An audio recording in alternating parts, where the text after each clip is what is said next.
நீ ஆர்ட்ஸ் தானடா படிச்ச, எப்படி ஐடில வேலை பார்க்குற? எந்த டிகிரினாலும் பரவாயில்லண்ணா. சென்னையில் இருக்க எஸ்எல்ஏ ஐடி ட்ரைனிங் இன்ஸ்டியூட் தான் நான் ட்ரைனிங் எடுத்தேன். மாதம் 30,000 சம்பாதிக்கிறேன். சூப்பர்டா. For IT training and placement contact 8870767784.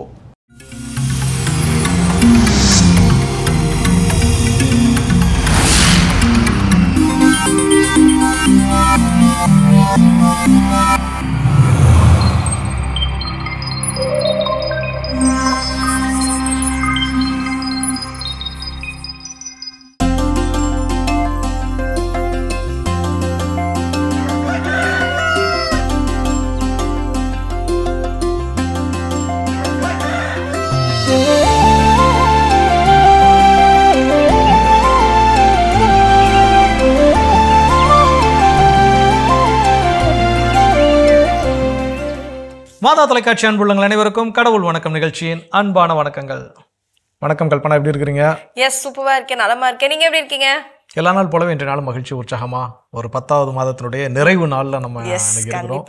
So கடவுளுக்கு நன்றி சொல்லிக்கலாம். இன்னைக்கு நாளைக்கான கதை என்ன? நிறைவான நாள் அப்படின்றப்போ நிறைவான ஒரு கதையை நம்ம ஆரம்பிச்சிடலாம். சரளான்னு ஒரு அம்மா, அந்த அம்மாவுக்கு எப்பவுமே ஒரு குமுறல் என்ன அப்படின்னு பார்த்தீங்கன்னா, மாமியார் வீட்டில் இருக்காங்க அப்படின்றது தான்.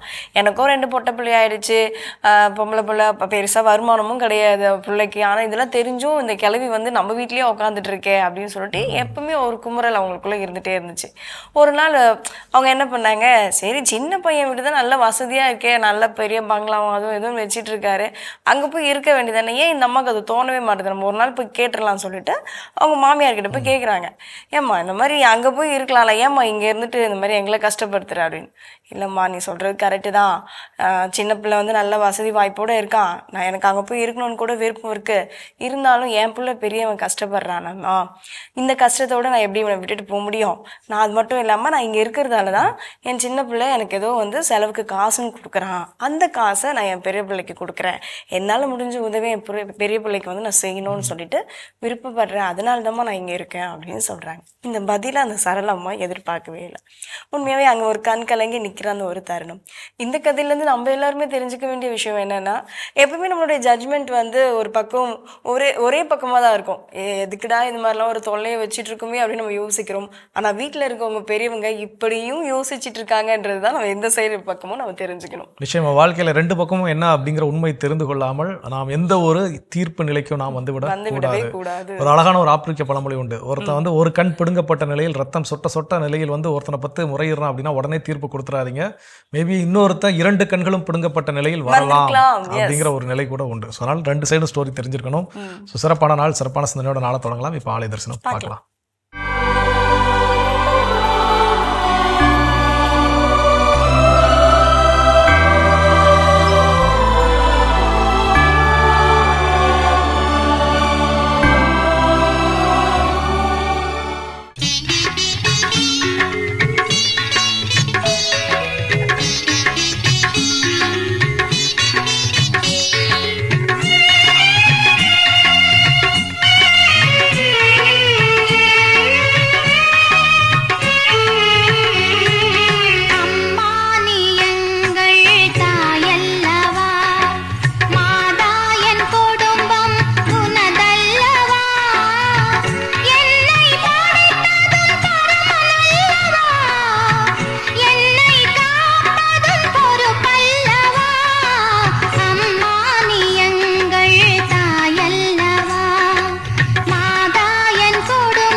ஆலய தரிசனம் பார்த்துட்டோம். எஸ், இன்றைய நாள் ஒரு அற்புதமான நாளை நம்ம ஆரம்பிச்சிட்டோம் ஜோ.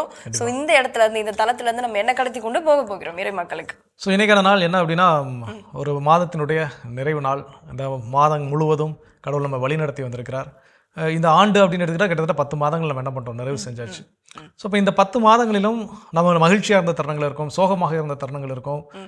நாம் இல்லை எதை நாம் நினைவுகளோடு வைத்திருக்கிறோம் அப்படின்னு பார்த்தா, மகிழ்ச்சியான தருணங்களை எப்போவாது நம்ம யாராவது சொல்லி, ஆமாம் இத்தனாம் தேதி இங்கே போனோம்னா மறந்தே போச்சு எனக்கு அப்படின்னு சொல்லி தான் என்ன பண்ணுறோம், நாம் மீண்டும் நினைவுக்கு கொண்டு வருகிறோம். இந்த ஆண்டு சென்ற ஒரு சுற்றுலாவாக இருக்கலாம், இல்லை இந்த ஆண்டு நாம் சந்தித்த ஏதாவது ஒரு மனிதராக இருக்கலாம், இல்லை இந்த ஆண்டு நம் வாழ்வில் நடந்த ஏதாவது ஒரு நல்ல ஒரு நிகழ்வாக இருக்கலாம். அதை யாராவது ஒருத்தவங்க திரும்ப ஒரு ரீகால் பண்ணும்போது தான் நமக்கு ஆமா இல்லை இப்படி நடந்துச்சுல அப்படின்னு நமக்கு தோணும். ஆனால் அதே நேரத்தில் இந்த ஆண்டு நான் ஏதோ பட்ட துன்பமாக இருக்கலாம், துயரமாக இருக்கலாம், இல்லை ஏதோ ஒரு கஷ்டமான சூழலாக இருக்கலாம், கடந்து வந்த கடினமான ஒரு பாதையாக இருக்கலாம். ஆனால் அது எனக்கு யாருமே ரீகால் பண்ணணும்னு தேவையில்லை. நானே என்ன பண்ணுவேன், நானே சொல்லுவேன், எனக்கு நான் போன 2 மாதத்துக்கு முன்னாடி என்ன நடந்துச்சு தெரியுமா, 2 வாரத்துக்கு முன்னாடி என்ன நடந்துச்சு. அப்போ எதை நினைவில் வைத்திருக்க வேண்டுமோ அதை நம்ம நினைவில் வைத்திருக்கிறது இல்லை, எதை நாம் நினைவில் வைத்திருக்க தேவையில்லையோ அதை நாம் நினைவில் வைத்திருக்கிறோம். ஸோ அந்த வகையில் இன்னைக்கு எல்லோருக்குள்ளேயுமே இந்த கடினமான பக்கங்கள், கடினமான காலங்கள் அப்படின்னு சொல்லி இருக்கும். அப்போ உடைந்த உள்ளம், broken heart அப்படின்னு சொல்லக்கூடிய அந்த உடைந்த உள்ளத்தை ஆற்றுப்படுத்துவதற்கு, ஹீல் பண்ணுறதுக்கு பெரும்பாலும் நம்ம என்ன பண்ணுறோம்னா, வெளியிருந்து ஆட்களை தான் என்ன பண்ணுறோம், தேடிட்டு இருக்கிறோம். எனக்கு யாராவது ஒருத்தங்க ஆறுதல் சொல்ல மாட்டாங்களா, எனக்கு தோல் சாய ஒரு தோழனோ இல்லை தோழியோ இருக்க மாட்டாங்களா. ஸோ இதுதான் என்ன பண்ணுறோம், இன்னொருத்தரை நம்ம என்ன பண்ணுறோம், நம்மளுடைய ஆற்றுப்படுத்துவதற்காக இருக்குது. ஆனால் அது சில நேரங்கள் கிடைக்கலாம், சில நேரம் கிடைக்காமலும் போகலாம். ஸோ ஆனால் ஒரே ஒரு விஷயம் எப்பவும் நம்மோடு இருப்பது என்னன்னா, நாம் நம்மோடு எப்போதும் இருக்கிறோம். ஸோ அப்போ என்னுடைய உடைந்த உள்ளத்தை நானே சரி செய்ய வேண்டுமே, ஆனால் நான் செய்ய வேண்டிய முதல் விஷயம், என்னை நான் அந்த என்ன கடினமான தருணத்தை நான் எதிர்கொள்கிறேனோ அதை நான் ஏற்றுக்கொள்ள வேண்டும் முதல்ல. ஆமாம் எனக்கு ஒரு கஷ்டமாக தான் இருக்குது. இன்னொன்று, நான் உடனடியாக அதிலிருந்து வெளிவந்து விட வேண்டும் அப்படிங்கிறது ஒவ்வொருத்தருடைய மனநிலையை பொறுத்து வேறுபடும். இது வரைக்கும் நான் என் வாழ்க்கையில் நான் நன்றி உணர்வு அப்படிங்கிற ஒரு விஷயத்தை நான் பழக்கப்படுத்தவே இல்லை. எனக்கு கிடைக்கக்கூடிய சின்ன சின்ன விஷயத்தெல்லாம் நான் நன்றியோட நான் நினைச்சே பார்க்கல, அதெல்லாம் எனக்கு ஒரு பொருட்டாவே என் கண்ணுக்கு தெரியலை அப்படின்னு நிலையில் இருக்கிறவங்களுக்கு இந்த மாதிரியான காயப்பட்ட நேரத்தில் உடைந்த உள்ளத்தோடு இருக்கின்ற பொழுது உடனடியாக வெளிவந்து விட முடியுமான்னு கேட்டால் கண்டிப்பாக வருவதற்கு வாய்ப்பே இல்லை. சில நாட்கள் எடுக்கலாம், சில மாதங்கள் கூட என்ன பண்ணலாம், எடுக்கலாம். அப்போ அந்த மாதிரியான சூழலில் அதற்கான நேரத்தை நாம் அதற்கு கொடுக்க வேண்டும். நான் கொஞ்சம் கொஞ்சமாக என்னை நான் தயார் செய்து கொள்கிறேன், எனக்கு நானே பயிற்சி கொடுத்துக் கொள்கிறேன். அப்போ அந்த பயிற்சியோட ஒரு இறுதி கட்டத்துக்கிட்ட நெருங்குறப்போ பார்த்தீங்கன்னா, ஏதாவது யாராவது என்னை மனசை உடைச்சிட்டாங்க அப்படின்னா அடுத்த செகண்ட் இமீடியட்டாக என்னால் என்ன பண்ண முடியும், சரி செய்து கொள்ள முடியும். அந்த அளவுக்கு நான் ஒரு பக்குவப்பட்ட நிலையை நான் அடைந்து விடுவேன். அப்போ முதலில் நான் என் மனசு சரியில்லை, என் மனசை இவங்க உடைச்சிட்டாங்க, இல்லை என்னுடைய மனதை நானே உடைத்து விட்டேன் அப்படிங்கிறத முதல்ல நான் ஏற்றுக்கொள்ள. எஸ், உடைந்த உள்ளத்தை நம்ம ஆற்றுப்படுத்த முடியுமா அப்படின்னா கண்டிப்பா முடியும். சில வழிகள் இருக்கு அப்படின்ற இந்த நாள் நம்ம ஆரம்பிச்சிருக்கோம். இன்னும் தொடர்ந்து பேசலாம். இப்ப அடுத்த பகுதி பார்க்கலாம்.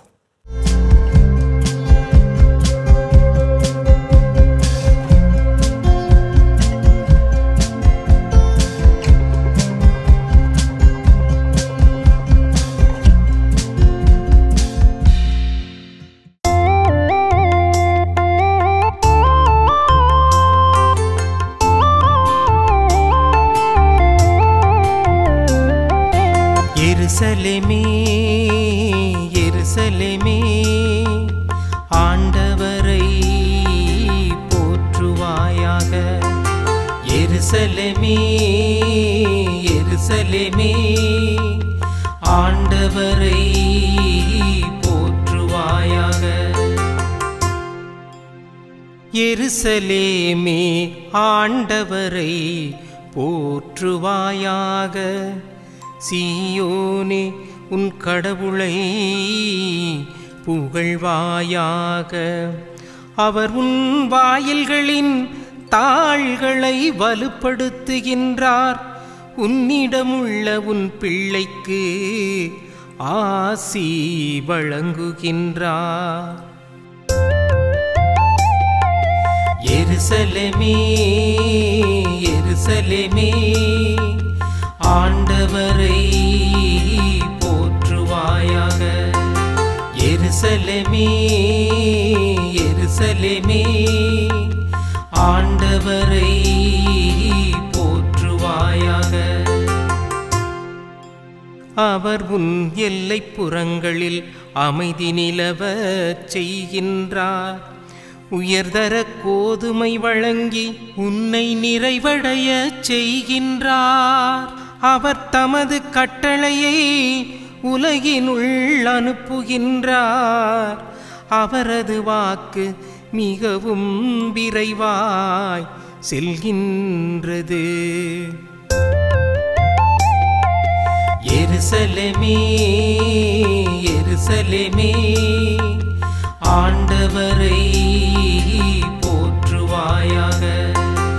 எருசலேமே எருசலேமே ஆண்டவரை போற்றுவாயாக.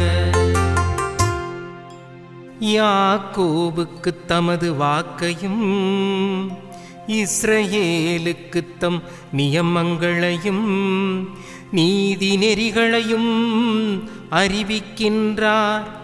அவர் வேறெந்த இனத்துக்கும் இப்படி செய்யவில்லை. அவருடைய நீதி நெறிகள் அவர்களுக்கு தெரியாது.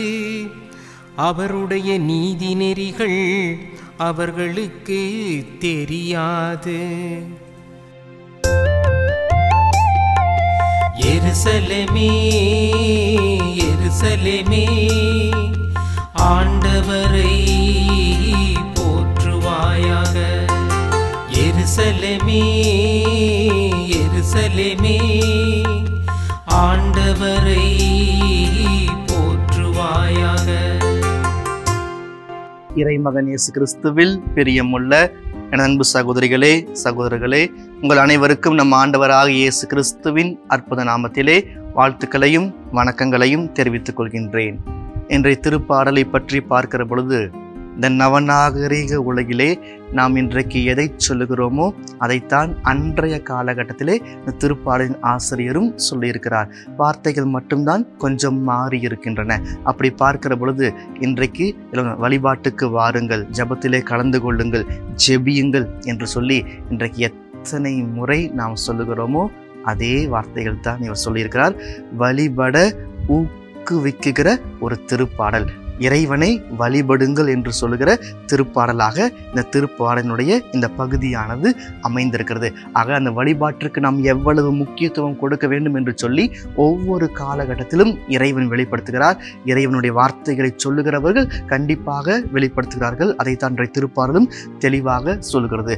அப்படி அவர் அழைக்கிற பொழுது எதற்காக நான் இறைவனை வழிபட வேண்டும் என்கிற ஒரு கேள்வியை கேட்பார்கள். அந்த கேள்விக்கு பதிலாகத்தான் இன்றைய திருப்பாடல் அமைந்திருக்கிறது. எருசலேமே சியோனே என்று சொல்லி அவர் ஒட்டுமொத்தமாக அத்தனையும் சேர்த்து சொல்லுகிறார். ஏன் எல்லாத்தையும் சேர்த்து சொல்ல வேண்டும் என்கின்ற காரணம், ஏன் இந்த மகிழ்ச்சி என்கிற காரணம்தான். எந்த அளவுக்கு மகிழ்ச்சியோடு அவர் அறிவிக்க காரணம் என்று சொல்லி பார்க்கிற பொழுது, கதவுகள், தாழ்பால், நகரம் அனைத்தையுமே கடவுள் பாதுகாக்கிறார். கதவு நாம் செஞ்சு வச்சிடறோம், அதுக்கு தாழ்பால்களை செய்து வச்சுக்கிறோம், அதுக்கு பூட்டு வாங்கி நாம் பூட்டிக் கொள்கிறோம். ஆனால் கடவுள் பாதுகாக்கவில்லை என்று சொன்னால் கண்டிப்பாக எதுவும் நம்மிடம் நிலைத்திருக்காது, நாம் யாரையும் நம்ப முடியாது. ஆனால் கடவுள் பாதுகாக்கிறார். எந்த அளவுக்கு என்று சொன்னால், நாம் இருக்கிற இடத்துல இருக்கிற சூழ்நிலையில மகிழ்ச்சியாக வாழ்கிற ஆற்றலை கொடுக்கிறார். அவர் வேற எதையும் அவர் மாற்றவில்லை. உன் பிள்ளைகளை எல்லாம் அவர் பொறுத்து கொள்கிறார். உன் பிள்ளைகளை ஆசீர்வதிக்கிறார். உன் பிள்ளைகளின் பிள்ளைகளையும் ஆசீர்வதித்து வழி நடத்துகிற தேவன் உன்னோடு இருக்கிறார் என்பதைத்தான் இது சரியாக சுட்டி காட்டுகிறது. ஆசீர்வாதம் அதிகரிக்கிறது. எந்த அளவிற்கு நாம் எந்த அளவுக்கு ஜெபிக்கிறோமோ, எந்த அளவுக்கு இறைவனை நாடி வருகிறோமோ அந்த அளவிற்கு ஆசீர்வாதம் அதிகரிக்கிறது. அந்த அளவிற்கு நம் வாழ்க்கையில் மகிழ்ச்சி அடங்கியிருக்கிறது, நம்முடைய வாழ்க்கையில் அமைதி அமைந்திருக்கிறது என்பதை நாம் எந்த சூழ்நிலையிலும் மறந்துவிடக்கூடாது. அப்படி பார்க்கிற பொழுது இந்த திருப்பாடல் மெஸ்ஸியாவினுடைய ஆசீர்வாதம் உள்ள ஒரு திருப்பாடலாக இருக்கிறது. தாராள மனப்பான்மை உள்ள ஒரு பாடலாக அமைந்திருக்கிறது. எந்த அளவிற்கு தாராளமாக நீங்கள் ஜெபிக்கிறீர்களோ அதைவிட தாராளமாக இறைவன் உங்களோடு இருந்து உங்களை வழிநடத்துவார் என்பதை இது சுட்டி காட்டுகிறது. அப்படி இது அனைத்தையும் சொல்லிவிட்டு அவர் முடிக்கிற பொழுது மிக தெளிவாக முடிக்கிறார். இறை வார்த்தை சொல்லுகிறார். என்ன இறை வார்த்தை? யாக்கோப்புக்கு இஸ்ரவேலுக்கு என்ன சொல்லப்பட்டதோ அதை நினைத்து பார்த்து சொல்லுகிறார். இஸ்ரவேலுக்கு கொடுக்கப்பட்ட ஆசீர்வாதத்தை நினைத்து பார்க்கிறார். ஒரே நாளிலே கொடுக்கப்படவில்லை, ஒரே நாளிலே எடுக்கப்படவும் இல்லை. மாறாக கொஞ்சம் கொஞ்சமாக அந்த இஸ்ரேல் ஜனங்களை ஆசீர்வதித்து மீட்டு பாதுகாத்து வந்திருக்கிறார். எனவே அந்த இஸ்ரேலுக்கு கொடுக்கப்பட்ட ஒரு மகிழ்ச்சியாக இருக்கிறது. ஏன் அந்த இஸ்ரேல் மக்களுக்கு இவ்வளவு பெருமை என்று சொல்லும் பொழுது அவர்கள் ஒரு சிறப்பு வாய்ந்த மக்களாக இருக்கிறார்கள். அப்படி என்ன சிறப்பு? இறைவன் அவர்களை தேர்ந்து கொண்டார். அவர்கள் இறைவனை தேர்ந்து கொள்ளவில்லை. அதுதான் சிறப்பு மக்களாக அவர்கள் இருக்கிறார்கள். சிறப்பு மக்களுக்கு ஒரு சிறப்பான வெளிப்பாட்டை அவர் கொடுக்கிறார். என்ன வெளிப்பாடு? நீங்கள் பாவம் செய்யாமல் கடவுளுடைய கட்டளைகளை கீழ்ப்படிந்து கடவுளோடு வழி நடக்கிற பொழுது அவர்கள் இன்னும் அதிகமாக ஆஸ்வதிப்பார். என்னுடைய கட்டளை நான் உங்களுக்கு கொடுத்திருக்கிறேன், நீங்கள் அதை ஏற்றுக்கொள்கிறேன் என்று சொல்லியிருக்கிறீர்கள். எனவேதான் அவை அனைத்தையும் நீங்கள் கடைபிடிக்க வேண்டும். நான் ஏற்றுக்கொள்ள மாட்டேன் என்று சொல்லி விலகி போயிருந்தால் அதற்கும் நமக்கும் சம்பந்தம் இல்லை என்று சொல்லலாம். ஆனால் நாமும் நம்முடைய மூதாதையர்களும் சொன்னார்கள், நாங்கள் இந்த இறை வார்த்தைக்கு கீழ்ப்படிந்து நடப்போம், சட்டத்திட்டங்களை ஏற்றுக்கொள்வோம், கடவுளுக்குரிய மக்களாக வாழ்வோம் என்று சொல்லியிருக்கிறார்கள். எனவே தான் சிறப்பு நமக்கு இருக்கிறது. கிறிஸ்தவன் கிறிஸ்தவள் என்கிற அந்த சிறப்பாக இருக்கிறது. அந்த சிறப்பை நாம் என்றைக்கும் மறந்துவிடக் கூடாது. அப்படி பார்க்கிற பொழுது அந்த சிறப்பு வெளிப்பாட்டை நாமும் வெளிப்படுத்த வேண்டும். நம் உள்ளத்தில் வருகிற அந்த சிறப்பான கடவுளுடைய ஆசீர்வாதங்கள் எந்த அளவிற்கு ஆசீர்வாதத்தை பெற்றுக்கொண்டோமோ அந்த அளவிற்கு நாம் அதை வெளிப்படுத்த வேண்டும், மக்களிடம் சொல்ல வேண்டும், மற்றவர்கள் புரிந்து கொள்ள வைக்க வேண்டும். அப்படி வைக்கிற பொழுது இன்னும் ஆசீர்வாதம் அதிகரிக்கும்.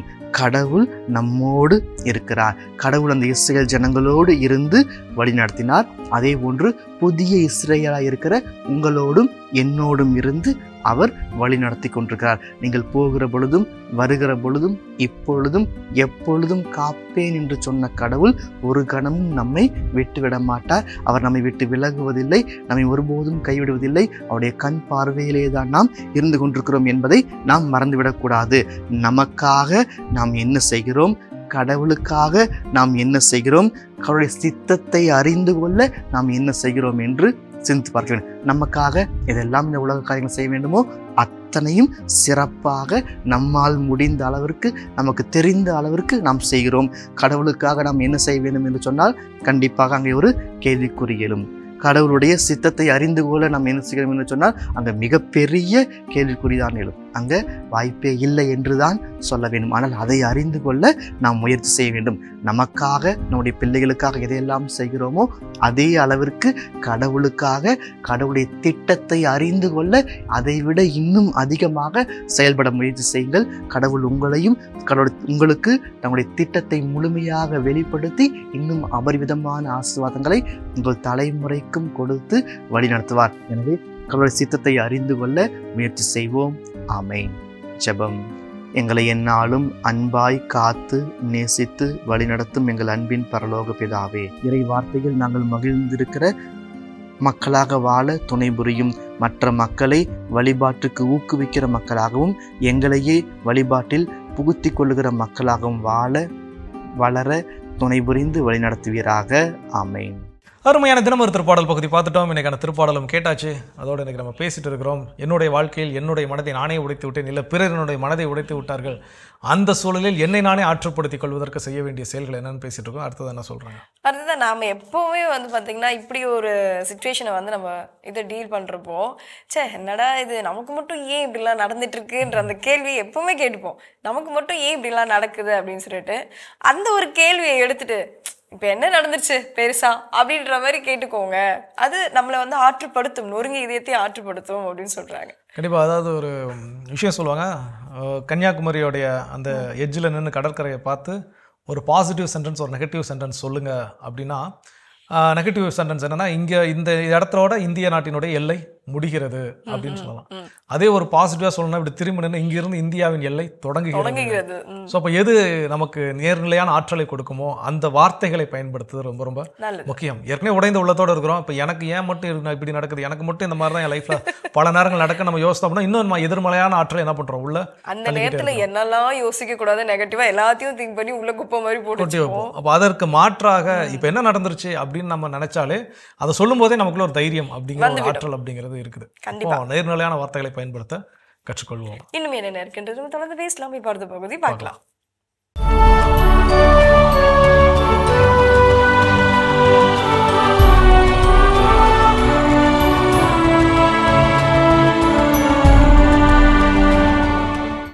அக்டோபர் 31 புனித வுல்ஃப்காங். ஜெர்மனி நாட்டில் சோபியாவில் வாழ்ந்த இறைபக்தி நிறைந்த குடும்பத்தில் கிபி 934 ஆண்டு பிறந்தார் வுல்ஃப்காங். சிறுவயது முதல் இறைபக்தியில் வளர்ந்த இவர் பெனடிக்டைன்ஸ் குருத்துவ கல்லூரியில் பயின்று கிபி 968 ஆண்டு அருட்குருவானார். ஹங்கேரியில் வாழ்ந்த மேகியர்ஸ் என்றழைக்கப்பட்ட மக்களுக்கு ஆண்டவரின் நற்செய்தியினை அறிவித்து இறைப்பணிகளை செய்த வுல்ஃப்காங் கிபி 972 ஆண்டு ரீஜன்ஸ்பர்க்கின் ஆயராக நியமனம் பெற்று ஆண்டவரின் பணிகளை செம்மையோடு செய்தார். தன் மறைமாவட்ட குருக்களை சீர்திருத்தி தன் ஆளுகைக்கு உட்பட்ட துறவு மடங்களை மீள் கட்டமைப்பு செய்த வுல்ஃப்காங் ரீஜன்ஸ்பர்க் மக்கள் கல்வியறிவு பெற காரணமாக இருந்தார். பேரரசர் 2ஆம் ஹென்ரியின் ஆசிரியராகவும் ஆலோசகராகவும் இருந்த ஆயர் வுல்ஃப்காங் ஏழைகளுக்கு உதவிகள் செய்து அவர்கள் வாழ்வு மேம்பட கடுமையாக உழைத்தார்.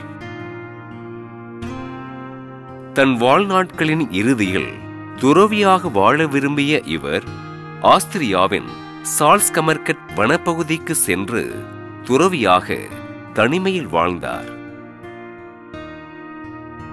சால்ஸ்கமர்கட் வனப்பகுதியில் ஆண்டவர் இயேசுவுக்கு ஆலயம் கட்ட விரும்பிய வுல்ஃப்காங் அங்கிருந்த மலை உச்சி பகுதிக்கு சென்று தன்னிடமிருந்த கோடாரியினை வீசி எறிய அக்கோடாரி விழுந்த இடத்தில் ஆலயம் கட்டி எழுப்பினார்.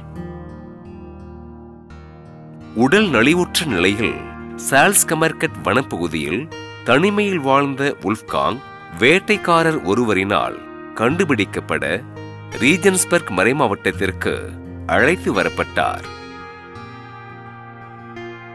ஆண்டவர் இயேசுவின் நற்செய்தி பணிக்காக தன் வாழ்வினை அர்ப்பணித்து அக்கால திரு அவையில் பல்வேறு சீர்திருத்தங்களை கொண்டு வந்த வுல்ஃப்காங் கிபி 994 ஆண்டு விண்ணகமடைந்தார். ஆயர் வுல்ஃப்காங்கின் கல்லறையில் ஜெபிக்கின்ற மக்களுக்கு புதுமைகள் நடைபெற திருத்தந்தை 9ஆம் லியோ அவர்கள் ஆயர் வுல்ஃப்காங்கினை புனிதராக உயர்த்தினார். புனித வுல்ஃப்காங்கின் திருவிழாவினை கொண்டாடுகின்ற நாம் உலகில் அமைதியின்றி வாழ்கின்ற மக்களுக்கு ஆண்டவர் அமைதியை தந்தருளுமாறு உருக்கமோடு மன்றாடுவோம்.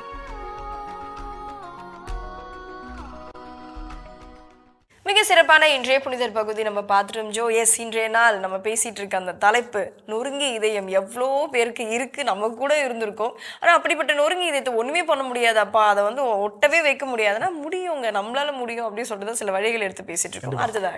அடுத்ததா சொல்லக்கூடிய விஷயம் என்ன அப்படின்னா, இதை சொல்றதுக்கு முன்னாடி கல்லூரி படிச்சுட்டு இருக்கும்போது எங்களுடைய பேராசிரியர் ஒருத்தர் பிரான்சிஸ் சேவியர் அப்படின்னு ஒரு தமிழ் பேராசிரியர், அவர் என்ன அப்படின்னா ஒரு நாள் அவரோட கிளாஸ் நாங்கள் எப்போவுமே அவரோட கிளாஸுக்காக வெயிட் பண்ணிட்டு இருப்போம். அப்போ ஒரு முறை வந்து உங்களுக்கு எல்லாம் பிடிச்ச ஏதாவது ஒரு அது பொன்மொழியாக இருக்கலாம், இல்லை உங்களோட மனதை பாதித்த ஏதாவது வசனங்களாக இருக்கலாம். இப்போ இதெல்லாம் என் லைஃப்பில் ரொம்ப பிடிச்சமான விஷயம், இந்த வார்த்தைகள் எல்லாம் எனக்கு பிடிக்கும் அப்படின்னு சொல்லி எல்லாருக்கும் ஒரு சில பொன்மொழிகள் அப்படிங்கிறது இருக்கு இல்லையா. அப்போ நீங்கள் என்ன பண்ணுங்கள், அதை ஒவ்வொருத்தவங்க என்ன பண்ணுங்கள், ஷேர் பண்ணுங்கள். அதில் ஏன் எது பிடிக்கும் அந்த கண்ணோட்டத்தை ஷேர் பண்ணுங்க. இதுக்கு எதிர்கண்ணோட்டம் இல்லை மாறுநிலை கண்ணோட்டம் எது இருந்துச்சுன்னா அதை மற்றவங்க என்ன பண்ணுங்க சொல்லுங்க அப்படின்னு சொல்லி ஒவ்வொருத்தரும் சொல்கிறப்போ அப்போ நிறைய ஃப்ரெண்ட்ஸ் ஒவ்வொருத்தவங்களும் ஒவ்வொரு விஷயத்த ஷேர் பண்ணிட்டாங்க. அப்போ அதில் ஒரு நண்பர் என்ன சொன்னார் அப்படின்னா, மனதில் பட்டதையெல்லாம் பேசாதீர்கள், சிலர் புரிந்து கொள்வார்கள், சிலர் பிரிந்து செல்வார்கள் அப்படின்னு சொல்லி ஒரு விஷயத்த அவர் சொன்னார். இது எனக்கு ரொம்ப பிடிச்சமான ஒரு வசனம். எனக்கு வந்து அதனால நான் மனதில் பட்டதெல்லாம் நான் பேசுறதுக்கு யோசிப்பேன். சில பேருக்கு புரிஞ்சும் சில பேருக்கு புரியாது, அதனால அவங்க பிரிஞ்சு போயிடுவாங்க அப்படின்னு சொல்லி. அப்போ இதை டக்குன்னு சொன்னோன்னு இன்னொரு நண்பர், அதே எங்களுடைய வகுப்பு தோழர் ஒருத்தர் என்ன பண்ணார் அப்படின்னு அவர் வந்து சொன்னார், லைஃப்பில் நம்ம வேணும்னு நினைக்கிறவங்க, நாம் நல்லா இருக்கணும்னு நினைக்கிறவங்க, நமக்கானவங்க, நாம் என்ன சொன்னாலும் எப்படி சொன்னாலும் கோபமாக சொன்னாலும் என்ன இதெல்லாம் சொன்னாலும் அவங்க புரிஞ்சுக்குவாங்க. புரிஞ்சுக்காம புரிஞ்சு போறாங்கன்னா அவங்க நமக்கானவங்க கிடையாது. அப்போ அதை பற்றி நாம் கவலைப்பட வேண்டிய தேவை இல்லை. அதனால அந்த உணர்வுகளை அடக்கி வைக்காதுங்க, எக்ஸ்பிரஸ் பண்ணுங்க. ஸோ இப்போ நமக்கும் சொல்லக்கூடிய மூன்றாவது வழியும் அதுதான். எனக்கு இந்த கோபத்தை நான் வெளிப்படுத்தினால் அவங்க என்ன சொல்லுவாங்களோ, அவங்க எப்படி புரிஞ்சுக்குவாங்களோ, அவங்க மனசு ஒருவேளை காயப்படுத்திடுமோ அப்படிங்கிறதெல்லாம் நினைக்கிறதுக்கு மாறாக அந்த உணர்வுகளை வெளிப்படுத்த, நான் என்ன நினைக்கிறேன் அப்படிங்கிற விஷயத்த நீங்கள் எல்லாருமே என்ன நினச்சிக்கிறோம் அப்படின்னா, நான் நினைப்பதை என் கணவர் சொல்லாமலே புரிந்து கொள்ள வேண்டும் அப்படின்னு மனைவியும், நான் நினைக்கிறதை என் மனைவி சொல்லாமலே புரிந்து கொள்ள வேண்டும் அப்படின்னு கணவனும், நான் நினைப்பதை என் பிள்ளைகள் புரிந்து கொள்ள வேண்டும் சொல்லாமலே அப்படிங்கிறத பெற்றோர்களும் எல்லாருமே மாற்றி மாற்றி இப்படி தான் நினச்சிக்கிறோம். கண்டிப்பா மனசுக்குள்ள இந்த மாதிரி நம்ம வச்சுட்டு இருந்தோம்னா ஒரு பொய்யான உறவுகளுக்குள்ளதான் நம்ம வந்து வாழ்ந்துட்டு இருக்க சூழ்நிலை. பொய்யான உறவுகளை காட்டிலும் நாமளே பொய்யா தான் ஃபர்ஸ்ட் இருப்போம். ஏன்னா நானே உள்ளுக்குள்ள எனக்கு வேற ஒரு விஷயத்த சொல்லணும்னு தோணுது, அந்த விஷயத்த நான் உள்ளுக்குள்ள சொல்லாம நான் மற்றவங்களோட சிரிச்சு எனக்கு ரொம்ப பிடிச்சிருக்கு, எனக்கு உண்மையிலே எனக்கு அது பிடிக்காத ஒன்றாக இருக்கும், எனக்கு உண்மையிலே பிடிக்காத ஒன்றாக இருக்கும். அப்போ நான் இன்னொருத்தவங்க ஐயோ நான் பிடிக்காதுன்னு சொன்னா வருத்தப்படுவாங்களேன்னு சொல்லிட்டு எனக்கு ரொம்ப பிடிச்சிருக்குன்னு சொன்னா அப்போ நானே அங்கே என்ன பண்றேன், போலியானவனாகத்தான் இருக்கிறேன். அப்போ அந்த நேரங்களில் உணர்ச்சிகளை, நம்முடைய உணர்வுகளை வெளிப்படுத்த வேண்டிய நேரங்களில் என்னுடைய வார்த்தைகளில் இது எனக்கு இப்படி உணர்வை கொடுக்கிறது, இது எனக்கு கோபத்தை உண்டு பண்ணுகிறது, எனக்கு அழுகையை ஏற்படுத்துகிறது, இதை என்னால் ஏற்றுக்கொள்ள முடியவில்லை அப்படிங்கிற அந்த உணர்வு உடைந்த உள்ளத்தோடு இருக்கின்ற பொழுது அதை யார்கிட்ட எக்ஸ்பிரஸ் பண்ணுமோ, நம்ம இன்னொன்று என்ன பண்ணுவோம் அப்படின்னா யார்கிட்ட எக்ஸ்பிரஸ் பண்ணுவோம், அவங்க கிட்ட எக்ஸ்பிரஸ் பண்ண மாட்டோம். ரோட்ல போற வரவங்களெல்லாம் கூப்பிட்டு வச்சு என்ன பண்ணுவோம், ஸோ அப்போ யாரிடம் அதை முறையாக வெளிப்படுத்த வேண்டுமோ அவர்களிடம் அதை வெளிப்படுத்த கற்றுக்கொள்ள வேண்டும். இன்னும் என்னென்ன இருக்கு அப்படின்றது நம்ம தொடர்ந்து வேஸ்ட்லாவி பார்த்த பகுதி பார்க்கலாம்.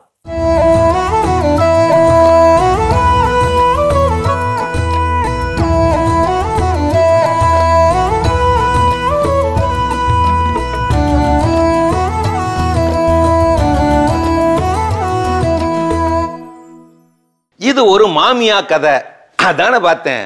என்னடா ரொம்ப நாளா இந்த கதைகள் ஆயிரம் சாமியார் மாமியா கதை சொல்லவே இல்லை அப்படின்னு தானே யோசிக்கிறீங்க. கதையை கேளுங்க, மாமியா கதை. கடைசியில் ஒரு ட்விஸ்ட் இருக்கு, விட்டுறாதீங்க. ஒரு பணக்கார மாமியார், அவளுக்கு 3 மருமவனுக. திடீர்னு அவளுக்கு ஒரு யோசனை வந்துச்சு, மருமவனுக என்கிட்ட எவ்வளவு பாசம் வச்சிருக்கானுவ சோதிச்சு பார்க்க விரும்பினா. மூத்த மருமகனை கூட்டிக்கிட்டு படகு சவாரி போனா. ஏரி பக்கம் மூளை பக்கம் போனப்ப தற்செயலா விழுகிற மாதிரி ஏரிக்குற விழுந்துட்டா. விழுந்ததுதான் தாம்சம், பாஞ்சு குதிச்சு காப்பாத்தி விட்டான் மூத்த மருமவன். அடுத்த நாள் காலை அவனோட வீட்டு முன்னாடி புது கார் ஒன்று நின்றுக்கிட்டு இருந்துச்சு. அதுல இப்படி எழுதி இருந்துச்சு, காப்பாற்றிய பிரிய மருமவனுக்கு மாமியாளின் அன்பு பரிசு. கார் நின்றுக்கிட்டு இருந்துச்சு. அடுத்த நாள் நடு மருமகனை கூட்டிக்கிட்டு படகு சவாரி போனா. அதே மாதிரிக்கா நடு ஏரியில போனப்ப விழுந்துட்டா. பதறி தவிச்சு போய் காப்பாத்தி விட்டான் நடு மருமவன். மறுநாள் காலையில அதே மாதிரி புதுக்கார் ஒன்று நின்றுக்கிட்டு இருந்துச்சு. காப்பாற்றிய பிரிய மருமவனுக்கு மாமியாளின் அன்பு பரிசு. கார் நின்றுக்கிட்டு இருந்துச்சு. அதுக்கு அடுத்த நாள் கடைசி மருமவனை கூட்டிக்கிட்டு அதே மாதிரி போனா. அதே மாதிரி விழுந்தா. ஆனா இந்த மருமவன் அந்த மாமியாவை பாஞ்சு குதிச்சு பதறி தவிச்சு காப்பாத்தல. வேடிக்கை பார்த்துக்கிட்டே நின்னான். 3 முடிச்சு ரஜினி மாதிரி பாடிக்கிட்டே நின்னான். மனவினைகள் யாருடனோ மாயவனின் விதி வகைகள், விதி வகையை முடிவு செய்யும் வசந்த கால நீரலைகள். இப்படி பாடிக்கிட்டே கத்துனா. செத்து தொலைடி சனியனை. பிள்ளையவா பெத்து வச்சிருக்க, பிசாசு குட்டியை பெத்து பேய் குட்டி மாதிரி வளர்த்து பொத்துனாப்புல ஏன் தலையில வேற அதை கட்டி வச்சிருக்க. நீயும் வேணாம், உன்னோட பரிசுக்காரு வேணாம், நான் சைக்கிள்லயே போய்க்கிறேன். மூழ்கி மூழ்கி சாக விட்டு புட்டான் அந்த எடுபட்ட மருமவன். வீட்டுக்கு வந்துட்டான் சாக விட்டு. அடுத்த நாள் காலை வந்தது அவனுக்கு அதிர்ச்சி, காத்திருந்தது அவனுக்கும் அதிர்ச்சி. அதே மாதிரி ஒரு காரு, புத்தம்புது காரு அந்த வீட்டு முன்னாடி நின்றுகிட்டு இருந்துச்சு. அவன் வீட்டு முன்னாடி நின்றுகிட்டு இருந்துச்சு. ஆனா இது அந்த மாதிரி கார் இல்ல, உயர்தர கார். அதுல இப்படி எழுதி இருந்துச்சு, பிரிய மருமவனுக்கு மாமனாரின் அன்பு பரிசு. எப்படி ட்விஸ்ட்! என்ன கதை உலகமடா இது! உயிரை கொடுத்தாலும் பரிசு, உயிரை எடுத்தாலும் பரிசு. அம்மா வீட்டுக்கு மக வந்து 1 வாரமே ஆனாலும் இன்னும் 1 வாரம் தங்கிட்டு போங்கிறாங்க அம்மா. அம்மா வீட்டுக்கு, அவங்க அம்மா வீட்டுக்கு மருமக போனா 1 மணி நேரத்தில் வந்துருங்கிறாங்க அம்மா. இதுதாங்க மாமியாவா இருக்கிற அம்மாவோட நியாயம். எத்தனை செல்லமாய் வளர்ந்தாள் என்ன, எத்தனை சோம்பேறியாய் வளர்ந்தாள் என்ன, எத்தனை விளையாட்டு பிள்ளையாய் தெரிந்தாள் என்ன, எத்தனை பொறுப்பற்று தெரிந்தாள் என்ன, அத்தனைக்கும் முற்றுப்புள்ளி வைத்து விடுகிறது இந்த திருமதி பதவி. மாமியாரை பாரமாக பார்த்து விலகி வந்து வாடகை வீட்டில் வாழ்ந்தபோது வாடகைக்கு இனாமாக புது மாமியா கிடைத்தால் வீட்டு ஓனர் வடிவில். இதை கேட்டீங்களா? மக தனி குடித்தனம் போனா குடும்ப நடத்த தெரிஞ்ச கெட்டிக்காரி. மருமக தனி குடித்தனம் போனா குடிய கெடுக்க வந்த கொடுமைக்காரி. அருமையான கதைகள் 1000 பகுதி பார்த்துட்டோம். இன்னைக்கான கதையும் சிந்தனையும் கேட்டாச்சு. அதோட நம்ம இன்னைக்கு பேசிட்டு இருக்கிறோம், உடைந்த உள்ளத்தை சரி செய்ய என்னை நானே நான் சரி செய்து கொள்வதற்கு செய்ய வேண்டிய செயல்கள். அடுத்தது என்ன சொல்றீங்க? கண்டிப்பா யாரும் வர மாட்டாங்க நம்ம நொறுங்கி இதயத்தை வந்து ஒட்ட வைக்கிறதுக்கு. அது நம்மளே சரி பண்ணிக்கணும் அப்படின்றது தான். நெக்ஸ்ட் வந்து பாத்தீங்கன்னா, எப்பவுமே இந்த ஒரு தப்பை வந்து நம்ம எல்லாருமே செய்வோம். என்ன ஆச்சு அப்படின்னா, ஏதோ ஒரு விஷயத்துல நம்ம காயப்பட்டுட்டோம் அப்படின்றப்போ நம்மளே பிளேம் பண்ணிப்போம். சே, இது நம்மளாதான் நடந்துச்சு, நம்ம மட்டும் இதை வந்து நம்ம செய்யாம இருந்தோம்னா, நம்ம மட்டும் அங்க போகாம இருந்தோம்னா, நம்ம மட்டும் இதை இன்டரப்ட் ஆகாம இருந்தோம்னா கண்டிப்பா அது நடந்திருக்காது, செஞ்சிருக்க மாட்டாங்க அப்படின்னு சொல்லிட்டு நம்மளே பிளைம் பண்ணி நம்மளும் ஒரு குற்றவாளி ஆக்கி நம்மளும் ஒரு கல்பிரிட் ஆக்கி அங்க உட்கார வச்சிருப்போம்.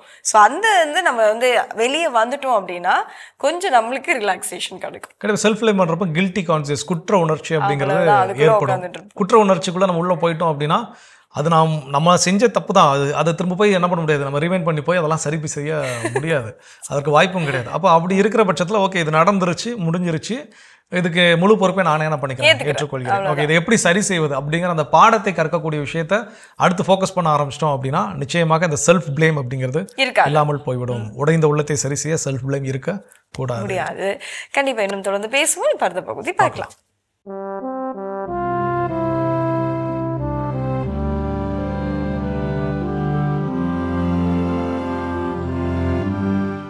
அன்புக்குரியவர்களே, ஆண்டவர் இயேசுவின் இனிய திருப்பெயரில் உங்களை அன்போடு வாழ்த்துகின்றேன்.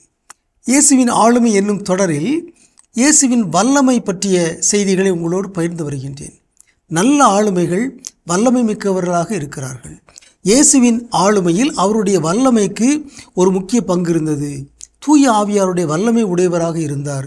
தூய ஆவியாருடைய வல்லமையால் அவர் பேய்களை ஓட்டினார். இன்று வல்லமை நிறைந்த மன்றாட்டு என்னும் செய்தியை உங்களோடு பகிர்ந்து கொள்ள விரும்புகின்றேன்.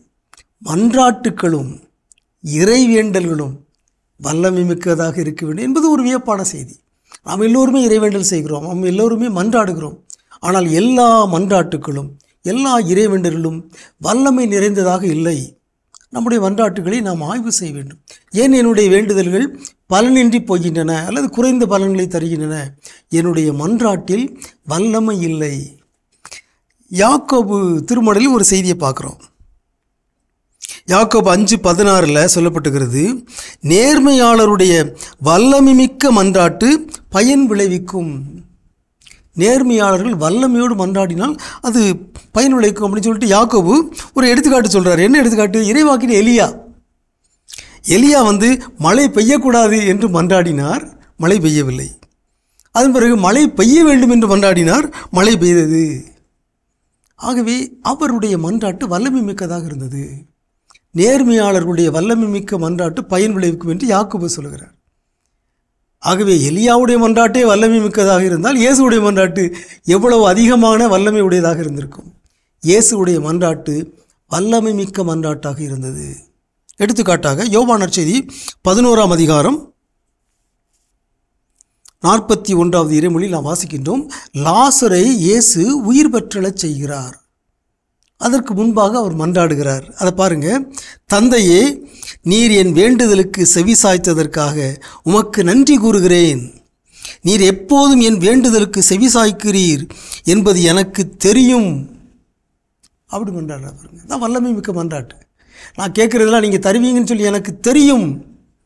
அதான் நம்பிக்கை நிறைந்த ஒரு மன்றாட்டு, வல்லமை மிக்க மன்றாட்டு. அங்கே லாசரே வெளியே வா அப்படின்னு சொல்கிறாரு, அவர் வெளியே வந்துடுறார்.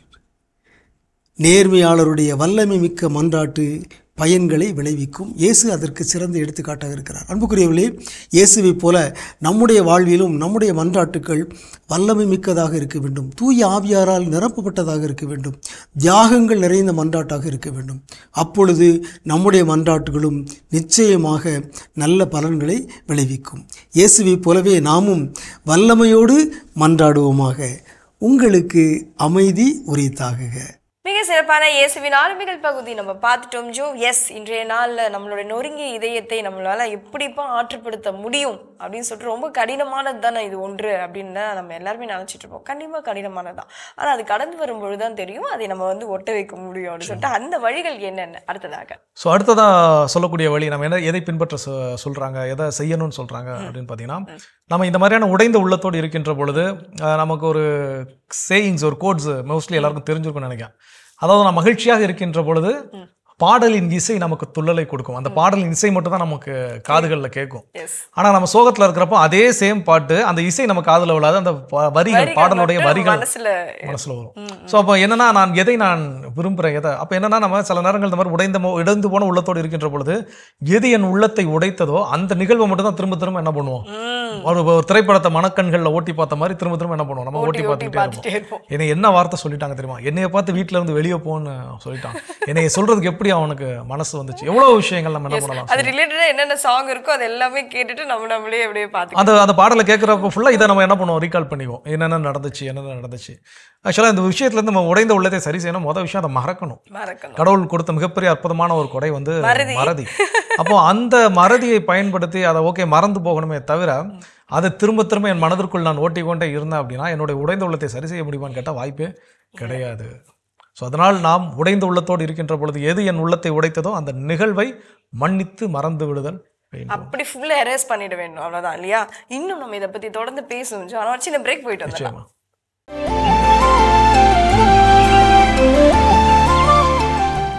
நிகழ்ச்சிகள் உங்களை மீண்டும் அன்புடன் வரவேற்கின்றோம். நீங்கள் பார்த்து கொண்டிருப்பது மாதா தொலைக்காட்சியின் கடவுள் வணக்கம். சிறப்பான நாளில் பேசிட்டு இருக்கிறோம். நம்முடைய கடவுள் வணக்கம் நிகழ்ச்சியில் நம்முடைய வாழ்வில் உடைந்த உள்ளத்தோடு நாம் இருக்கின்ற பொழுது அதை சரி செய்து கொள்வதற்கு நமக்கு நாமே செய்ய வேண்டிய செயல்கள் என்னென்ன அப்படின்னு சொல்லி அடுத்தது என்ன செய்ய சொல்கிறாங்க. அவ்வளோதான். நம்ம வந்து இந்த மாதிரி ஒரு புரோக்கன் ஹோட்டலோடு இருக்கோம், என்னுடைய இதயம் இப்போ வந்து கடினப்பட்டிருக்கு, அது வந்து வெளியே என்னால் வர முடியல அப்படின்னு நம்ம ஃபீல் பண்ணுறப்போ ஆட்டோமேட்டிக்காக நம்மளுடைய எண்ணங்கள் எல்லாம் எப்படி இருக்கும் அப்படின்னா நம்மளை வந்து தனிமைப்படுத்திக்கணும் அப்படின்னு தோண ஆரம்பிக்கும். யாரை பார்த்தாலும் சிரிக்க மாட்டோம், எங்கேயும் ஒரு கூட்டத்தோடு போயிட்டு மிங்கிள் ஆக மாட்டோம், இப்படியே இருந்துக்கலாம், இதெல்லாம் வந்து நம்மளுக்கு தோணும். அதே மாதிரி செய்யவும் நம்ம ஆரம்பிச்சிருவோம். ஸோ அப்படி ஒரு நிலையை நம்ம ஏற்படுத்தாமல், அதாவது தனியாக கூட இருந்துக்கோங்க, ஆனால் தனிமையில் இருக்காதீங்க அப்படின்றதுதான். எனவே கூட்டத்தை என்னை சுற்றி 10 பேர் ஒரு கூட்டமாக இருந்தாலும் கூட அந்த கூட்டத்தில் நான் தனிமையாக உணர்கிறேன் அப்படின்னா அதுதான் தவறானது. தனிமையில் நேரத்தை செலவிடுவது என்றைக்குமே தவறானது கிடையாது. நம்முடைய கடவுள் வணக்கத்தில் கூட கடந்த காலங்களில் தனிமையாக இருப்பதனால் நமக்கு கிடைக்கக்கூடிய நன்மைகள் என்னென்ன, ஆதாயங்கள் என்னென்ன, இது குறித்தெல்லாம் என்ன பண்ணிருக்கோம் நிகழ்ச்சிகள் நம்ம பேசியிருக்கிறோம். அப்போ தனிமை என்பதும் கடவுளுடைய படைப்பில் எல்லாமே வந்து நன்மையான ஒன்று, அதில் தீமை அப்படின்னு சொல்லி எதுவுமே கிடையாது. நன்மையின் வெற்றிடம் தான், நன்மை இல்லாத இடம் தான் தீமையாக கருதப்படுகிறது. ஒளி, கடவுள் ஒளியை படைச்சாரு, அந்த ஒளி இல்லாத ஒளியின் வெற்றிடம் தான் இருள். அப்போ அதுபோல இன்னைக்கு நான் என்னுடைய தனிமை கடவுள் கொடுத்த ஒரு அற்புதமான ஒரு கொடை, அதை நான் எப்படி பயன்படுத்துகிறேன் அதுதான் ரொம்ப ரொம்ப முக்கியம். இன்னைக்கு அதை பயன்படுத்த தெரியாம தான் பல நேரங்கள் நம்ம என்ன பண்றோம்னா அந்த உடைந்த உள்ளத்தோடு இருக்கின்ற பொழுது நம்மை தனிமையாக்கி கொள்கிறோம்.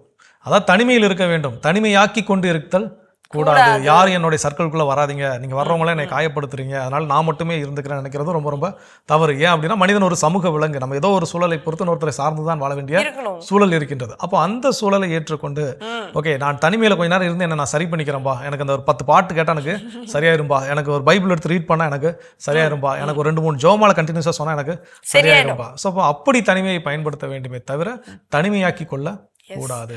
ரொம்ப ஒரு கடினமான ஒரு காரியமா இருக்கும் இல்லையா அந்த நேரம் இருக்கப்போ. ஆனால் அதை சரிப்படுத்த முடியும்னு சொல்லிட்டு நம்ம இன்னும் தொடர்ந்து பேசலாம். இப்போ அடுத்த பகுதி பார்க்கலாம்.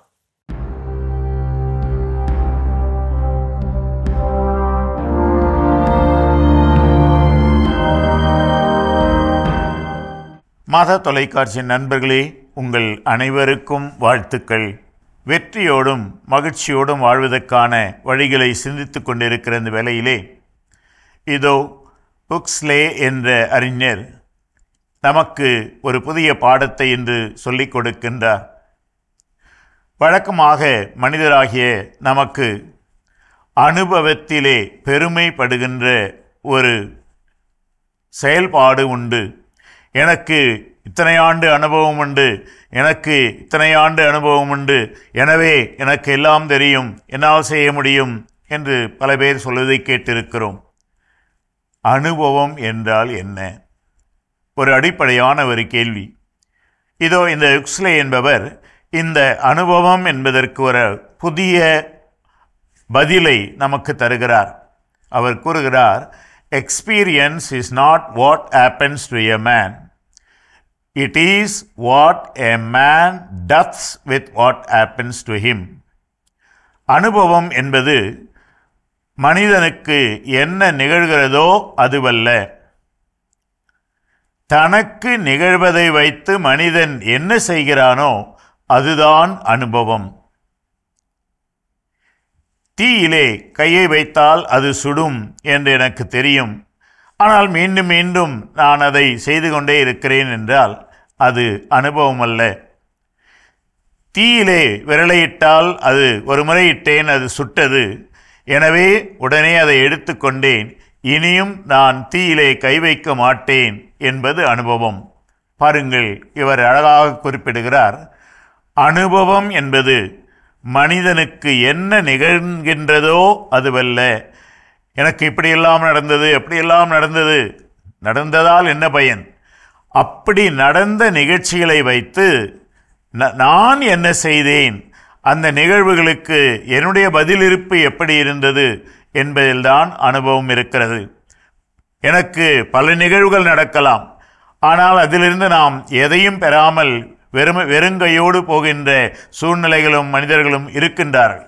எனவே அனுபவம் என்பது எனக்கு என்னென்ன நிகழ்ந்தது என்பதில் அல்ல, எனக்கு நிகழ்ந்தவற்றில், நான் என் வாழ்க்கையிலே சந்தித்தவற்றில் நான் எப்படி அவற்றுக்கு பதில்மொழி கொடுத்தேன் என்பதில்தான் அனுபவம் இருக்கிறது.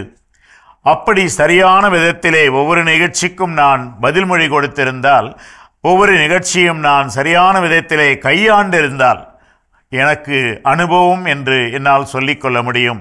அப்படிப்பட்ட அனுபவம்தான் ஒரு சிறந்த ஆசிரியர். அடிக்கடி நாம் சொல்லியிருக்கிறோம் அல்லவா, அனுபவம் ஒரு சிறந்த ஆசிரியர். எப்போது? என் வாழ்க்கையில் நடக்கின்றவற்றோடு நான் எப்படி அதற்கு பதில்மொழி கொடுக்கிறேன் என்பதில்தான். உணர்ந்து செயல்படுவோமா? அனைவருக்கும் வாழ்த்துக்கள். மிக சிறப்பான ஆண்டோர் வாக்கு பகுதி நம்ம பார்த்துரும் ஜோ. எஸ், உடைந்த உள்ளத்தை நாம் ஒட்ட வைக்க வேண்டும். உடனடியாக இல்லைனா கூட காலதாமதமானாலும் அது நம்மளால மட்டும்தான் செய்ய முடியும் தான் நம்ம பேசிட்டு இருக்கோம். அந்த வழியில் அடுத்த வழி என்ன?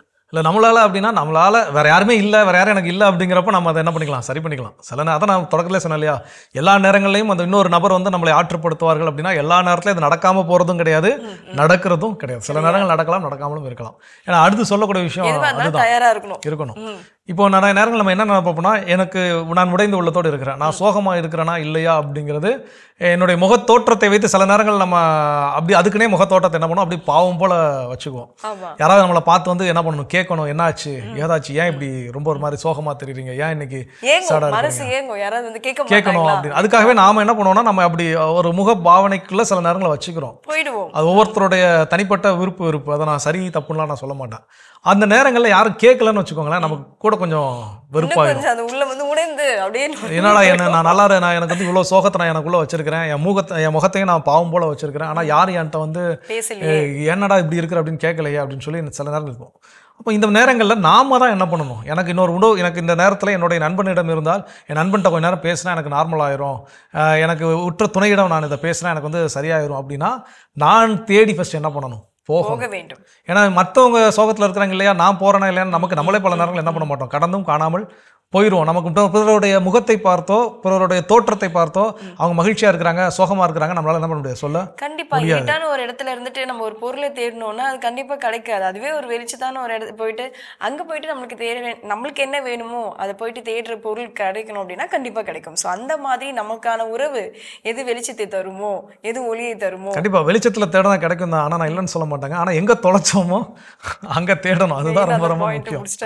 ஸோ அப்போ இந்த நேரங்கள்ல நாம் முதலில் சென்று அவர்களோடு பேச, எனக்கு இப்படி ஒரு மனசுல ஒரு கஷ்டமா இருக்குது, என்னன்னே தெரியல, இப்படி ஒரு சோகம் எனக்குள்ள ஓடிட்டு இருக்குது, இல்லை நான் இவங்களை ரொம்ப மழை போல நம்பி இருந்தேன், இவங்க என்ன பண்ணிட்டாங்க, கடைசி நேரத்தில் முடியாதுன்னு சொல்லி ஏமாத்திட்டாங்க, இல்லை கை விட்டுட்டாங்க. ஸோ இந்த விஷயத்தை நாம எக்ஸ்பிரஸ் பண்றதுக்கு நமக்கான துணை, நமக்கான ஒளியை கொடுப்பவர்கள் யார் அப்படின்னு சொல்லி நமக்கு நல்லாவே தெரியும். ஸோ அப்போ அவங்களா வந்து கேட்கட்டும்னு வெயிட் பண்ணுறதுக்கு பதிலாக அது சில நேரங்கள் நடக்கலாம், சில நேரங்கள் நடக்காமல் போகலாம். அதற்கு நாம் போகிறது எப்போவுமே நடப்பதற்கான ஒரு வாய்ப்பு அதில் நிறையாவே இருக்குது. இப்போ மற்றவங்க வந்து என்கிட்ட கேட்கணும் அப்படிங்கிறது 50-50 தான், அது நடக்கலாம் நடக்காமலும் இருக்கும். ஆனால் நான் எழுந்து போய் என்னுடைய உள்ளத்தின் வலி இது, வேதனை இது அப்படின்னு சொல்கிறது இங்கே 100% வாய்ப்பு உள்ள ஒன்று. அப்போ அதை நான் பயன்படுத்தி பிறர்கிட்ட போய் ஷேர் பண்ணுறப்போ என்னுடைய உடைந்த உள்ளத்தை என்னால் ஆற்றுப்படுத்தி கொள்ள முடியும். எஸ், கண்டிப்பாக நம்ம இதை பற்றி தொடர்ந்து பேசுவோம். அடுத்த பகுதி பார்க்கலாம்.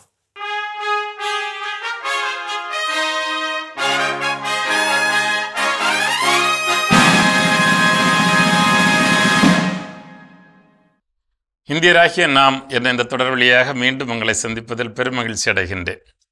உச்சநீதிமன்றத்தின் அதிகார வரம்புகளை பார்த்து கொண்டிருக்கின்றோம். இன்று பிரிவு 136 வழியாக மேல்முறையீட்டு மனுவை ஏற்றுக்கொள்வதற்கு செய்வதற்கு உச்சநீதிமன்றமே தாமாக முன்வந்து ஒரு உரிமையை வழங்கக்கூடிய ஒரு சிறப்பு அனுமதியை வழங்கக்கூடிய ஒரு பிரிவையும் அரசியலமைப்பு சட்டம் பிரிவு 136 வழியாக கொடுத்திருக்கிறது. அதை ஆங்கிலத்தில் மிக அழகாக ஸ்பெஷல் லீவ் பெட்டிஷன் என்று அழகாக சொல்வார்கள். இதற்கு முன்னால் நாம் பார்த்ததெல்லாம் உயர்நீதிமன்றம் அதற்கான ஒரு சான்றை கொடுக்க வேண்டும். உச்சநீதிமன்றத்திற்கு நீங்கள் செல்லலாம், இந்த வழக்கில் நீங்கள் மேல்முறையீட்ட அனுமதி செய்து கொள்ளலாம் என்று உயர்நீதிமன்றங்கள் கொடுக்கின்றன.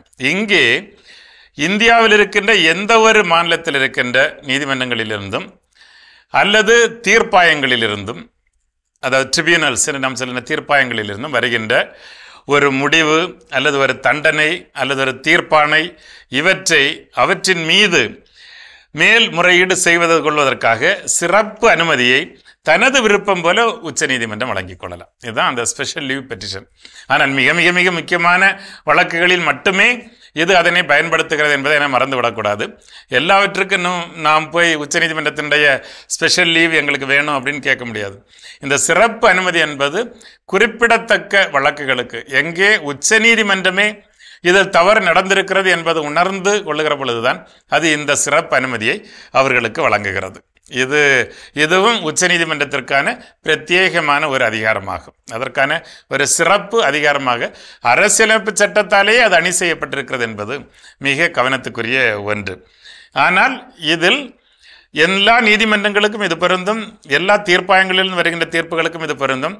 ஆனால் படைப்பிரிவுகளின் சட்டம், மிலிட்ரி லா, அந்த படைப்பிரிவுகளுடைய தீர்ப்பாயங்களிலோ அல்லது அவர்களுடைய நீதிமன்றங்களிலிருந்து வருகின்ற முடிவுகளுக்கு இது பொருந்தாது. அது உச்ச நீதிமன்றம் கொடுக்க முடியாது. ஏன்னா மார்ஷியல் லா என்பது முழுக்க முழுக்க தனிப்பட்ட ஒரு தனித்துவமிக்க ஒரு அதிகாரத்தை கொண்டிருக்கிறது. அங்கே அவர்களுடைய விசாரணை முறை வேறு, விசாரணை வரம்பு வேறு. எனவே அங்கிருந்து யாரும் இந்த சிறப்பு அனுமதிக்காக உச்ச நீதிமன்றத்திற்கு வர முடியாது. ஆனால் மற்ற எல்லா சாதாரண நீதிமன்றங்களிலும் இந்த மேல்முறையீட்டு மனுவுக்காக இந்த சிறப்பு அனுமதியை பெற்று அவர்கள் வரலாம். காரணம், இந்த உச்ச நீதிமன்றமும் கண்ணை மூடிக்கொண்டு விட்டதென்றால் அப்புறம் நாம் போவதற்கு வேறு இடமே இல்லை.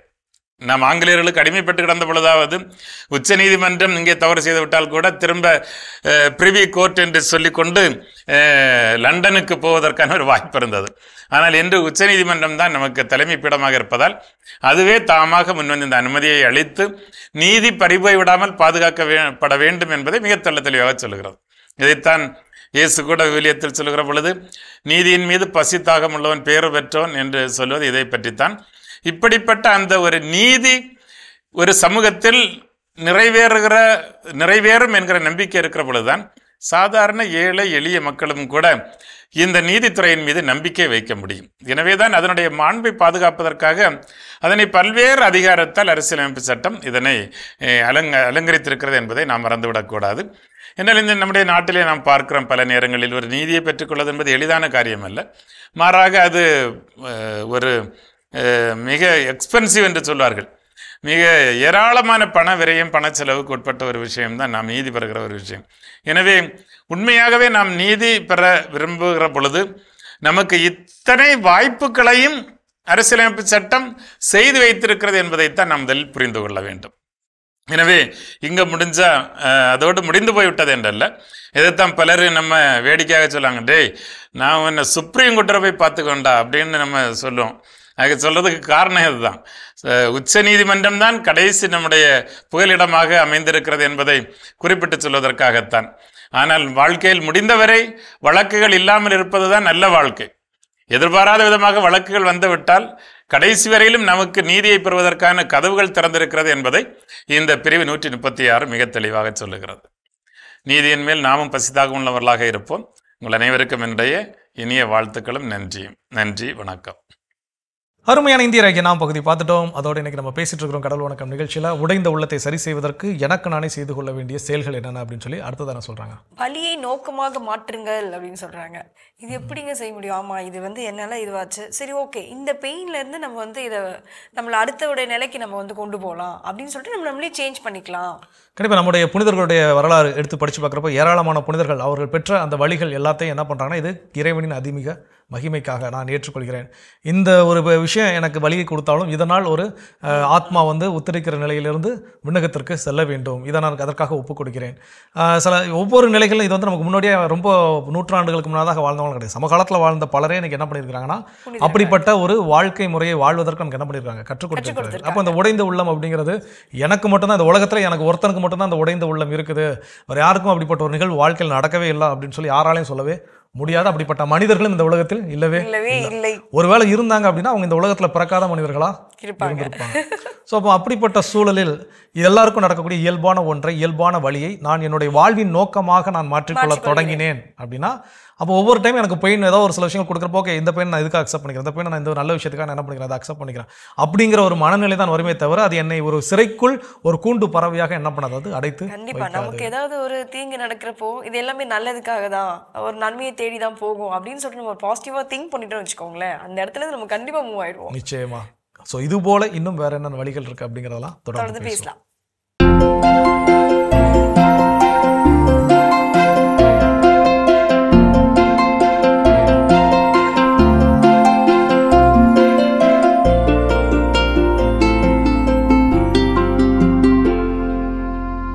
அனைவருக்கும் வணக்கம். நம்மளுடைய நேயர்கள் பெரும்பாலான இடங்களில் பழங்கள் வரக்கூடிய வகை மரங்கள் வச்சுருக்கோம். உதாரணத்துக்கு முருங்கை, அது காயாக இருந்தாலும் அது ஒரு பழ வகை மாதிரி நினச்சி நான் சொல்கிறேங்க.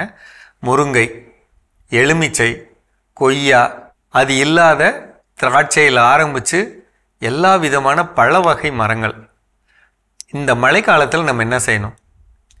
மழைக்காலத்தில் பொதுவாக மரங்கள் கீழே பூமியில் போதுமான அளவு தண்ணி இருக்கும், மழை பெஞ்சு தண்ணி இருக்கும். ஆனால் அந்த மரங்கள் எடுத்துக்காது, தரையிலேருந்து எடுத்துக்காது. காற்றில் ஈரப்பதம் இருக்கும், காற்றில் மழை பெய்யக்கூடிய அந்த இலைகள் மூலமாகவே தண்ணீர் உள்ளே போகும். அந்த மாதிரி ஒரு அமைப்பில் நம்ம இலைகள் வழியாக கொடுக்கறதுக்கு தெளிப்புக்கு முக்கியத்துவம் கொடுக்கணும். நம்ம என்ன பயப்படுவோம்னா, நம்ம தெளித்தா அது கரைஞ்சி கீழே போயிடுச்சுன்னா என்ன பண்ணுறது? இதுதான் நம்மளுடைய வருத்தமாக இருக்கும். என்னை பொறுத்தளவில் நான் என்ன செய்யணும்னா, நீங்கள் அப்படியே கரைஞ்சி போனாலும் அது எங்கேயும் போகாது, உங்கள் நிலத்தில் தான் இருக்கும். நீங்கள் தெளிக்கணுன்னா எந்த நேரத்தில் மழை இல்லாமல் இருக்கும், நம்ம தெளித்து முடித்து குறைந்தபட்சம் 1 மணி நேரம், அதிகபட்சம் 3 மணி நேரம் எங்கே மழை இல்லாமல் இருக்குமோ, எப்போ இருக்குமோ அப்போ தெளிச்சிருங்க. ஆனால் மழைக்காலத்தில் தெளிக்கிறது முக்கியம். என்ன தெளிக்கணும்? 100 லிட்டர் தண்ணியில் 10 டேங்க் அப்படின்னா, ஒரு ஏக்கருக்கு 10 டேங்க், 10 லிட்டர் டேங்க் 10 டேங்க் அப்படின்னா 100 லிட்டர் தண்ணியில் நிச்சயமாக 1 லிட்டரு அல்லது 2 கிலோ சூடோமோனாஸ் கலந்துக்கணும். அது பவுடராக இருந்தால் நல்லது. அது கூட மீனமிலம் அல்லது பஞ்சகாவியா அல்லது ஈயம் கரைசல் 1 லிட்டர் கலந்துக்கணும். கடல் பாசி உரம் இருந்தால் 1/2 லிட்டரு, ஹியூமிக் அமிலம் தான் 1/2 லிட்டரு. முக்கியமாக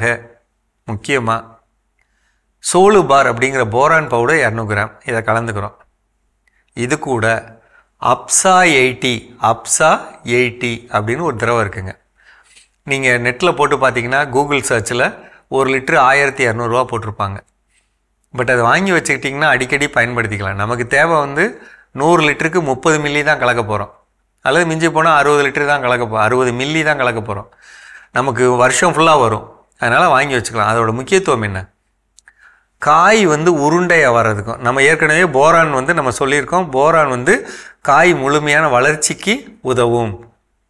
அது எடை கிடைக்கணும்னா அப்சா 80 வேணும். அதில் என்ன இருக்குது? கால்சியம் சத்து நிறைந்த ஒரு பொருள். அப்போ அது கொடுக்குறப்ப எந்த பொருளும் எடை கிடைக்கும். அது எதுவாக இருந்தாலும், பழ மரங்கள், இப்போ கொய்யா இருக்குது, நல்ல உருண்டையாக இருக்கணும், அழகாக இருக்கணும், நல்ல வடிவம் இருக்கணும், அதே நேரத்தில் வெயிட்டும் இருக்கணும். அப்போ அதுக்கு என்ன செய்யணும், இந்த பொருள் தான் கலக்கணும். இந்த அப்சா 80ங்கிறது நீங்கள் ஆன்லைனில் வாங்கிக்கலாம். இல்லை குறைந்த அளவில் எனக்கு வேணும்னா கீழே கேளுங்க, நான் உங்களுக்கு அந்த நம்பர் தரேன், நீங்கள் கேட்டு வாங்கிக்க. ஆனால் அது வேணும், தயவுசெய்து வேணும், பார்த்துக்கங்க. அதே மாதிரி தான் இந்த போரான் பவுடர், சோலுபார் அல்லது ஆக்டோபோர் அப்படிங்கிற பேரில் இருக்கும். ஒன்று அது வாங்கிக்கலாம், அப்படி இல்லைன்னா எருக்கு கரைசல் வச்சுக்கணும். மழைக்காலங்களில் 15 நாளுக்கு ஒரு முறை தெளிக்கிறது ரொம்ப முக்கியம். யாருக்கு ரொம்ப முக்கியம்? மாமரம், மலைகளில் வந்து ஆரஞ்சு பழம், காஃபி, பப்பாளி, எலுமிச்சை, இது எல்லாத்துக்கும் முக்கியம். தயவுசெய்து தரையில் கொடுத்துட்ருக்க வேண்டாம். முடிஞ்ச அளவுக்கு தரையில் கொடுக்குறத தவிர்த்துக்கலாம். தெளிப்புக்கு நீங்கள் அதிக முக்கியத்துவம் கொடுங்க. நிலத்துக்குள்ளே போய் கொடுக்க முடியல, அதிக களித்தன்மை இருக்குது. பவர் ஸ்ப்ரே இருக்குது பார்த்தீங்களா, வரப்பில் வச்சுக்கிட்டு 200 லிட்டரில் கலந்து பவர் ஸ்ப்ரேயிலே அடித்து விட்றலாம். அப்போ பவர் ஸ்ப்ரேயில் அடிக்கிறது ரொம்பவும் நல்லது. அப்படி செய்கிறப்ப நமக்கு எந்த விதமான குறைபாடு இல்லாமல் தெளிச்சுக்கலாம். அதே நேரத்தில் பயிருக்கு வேணுங்கிற சத்துக்களை கொடுத்துடலாம். நான் சொன்ன பொருள்களில் ஏதாவது உங்களுக்கு சிரமம் இருந்ததுன்னா கீழே கேளுங்க, நான் உங்களுக்கு வேணுங்கிற சொல்கிறேன். மீண்டும் சந்திப்போம். மிக சிறப்பான உழவும் உயர்வும் பகுதி நம்ம பார்த்துட்டோம் ஜோ. இன்றைய நாள் உடைந்த உள்ளத்தை நம்ம வந்து எப்படியாவது அதை ஒட்ட வச்சுணும், ஆற்றுப்படுத்த வேண்டும், அதற்கான வழிகளை நம்ம கண்டுபிடிச்சு அதை செய்யணும் அப்படின்னு சொல்லி தான் பேசிட்டு இருக்கோம். அந்த வழியில் அடுத்ததான் என்ன?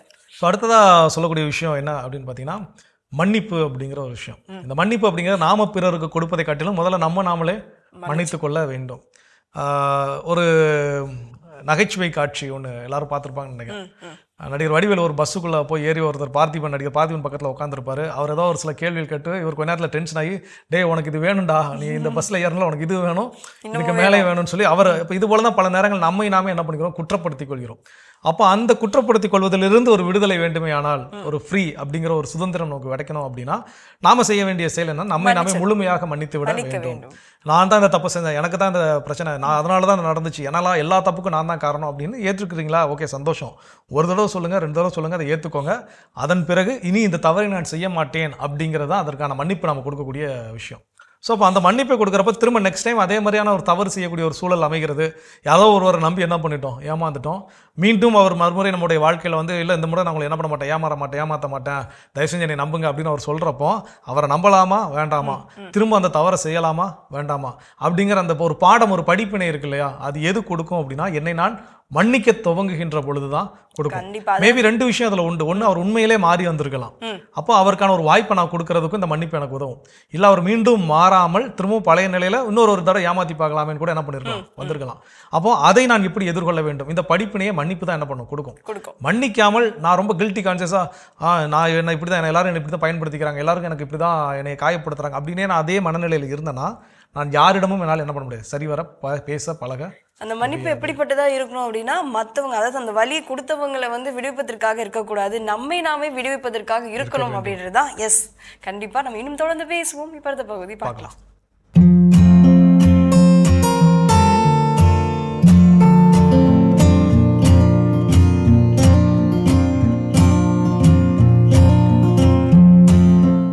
அன்பான மாதா தொலைக்காட்சி நேயர்களுக்கு வணக்கம். இன்றைய நிகழ்ச்சியில நம்ம பார்க்க போறது அல்சர், பைல்ஸ், கான்ஸ்டிபேஷன், இந்த பிரச்சனைகளுக்கு என்ன சொல்யூஷன், அதை பத்தி பார்க்கலாம்.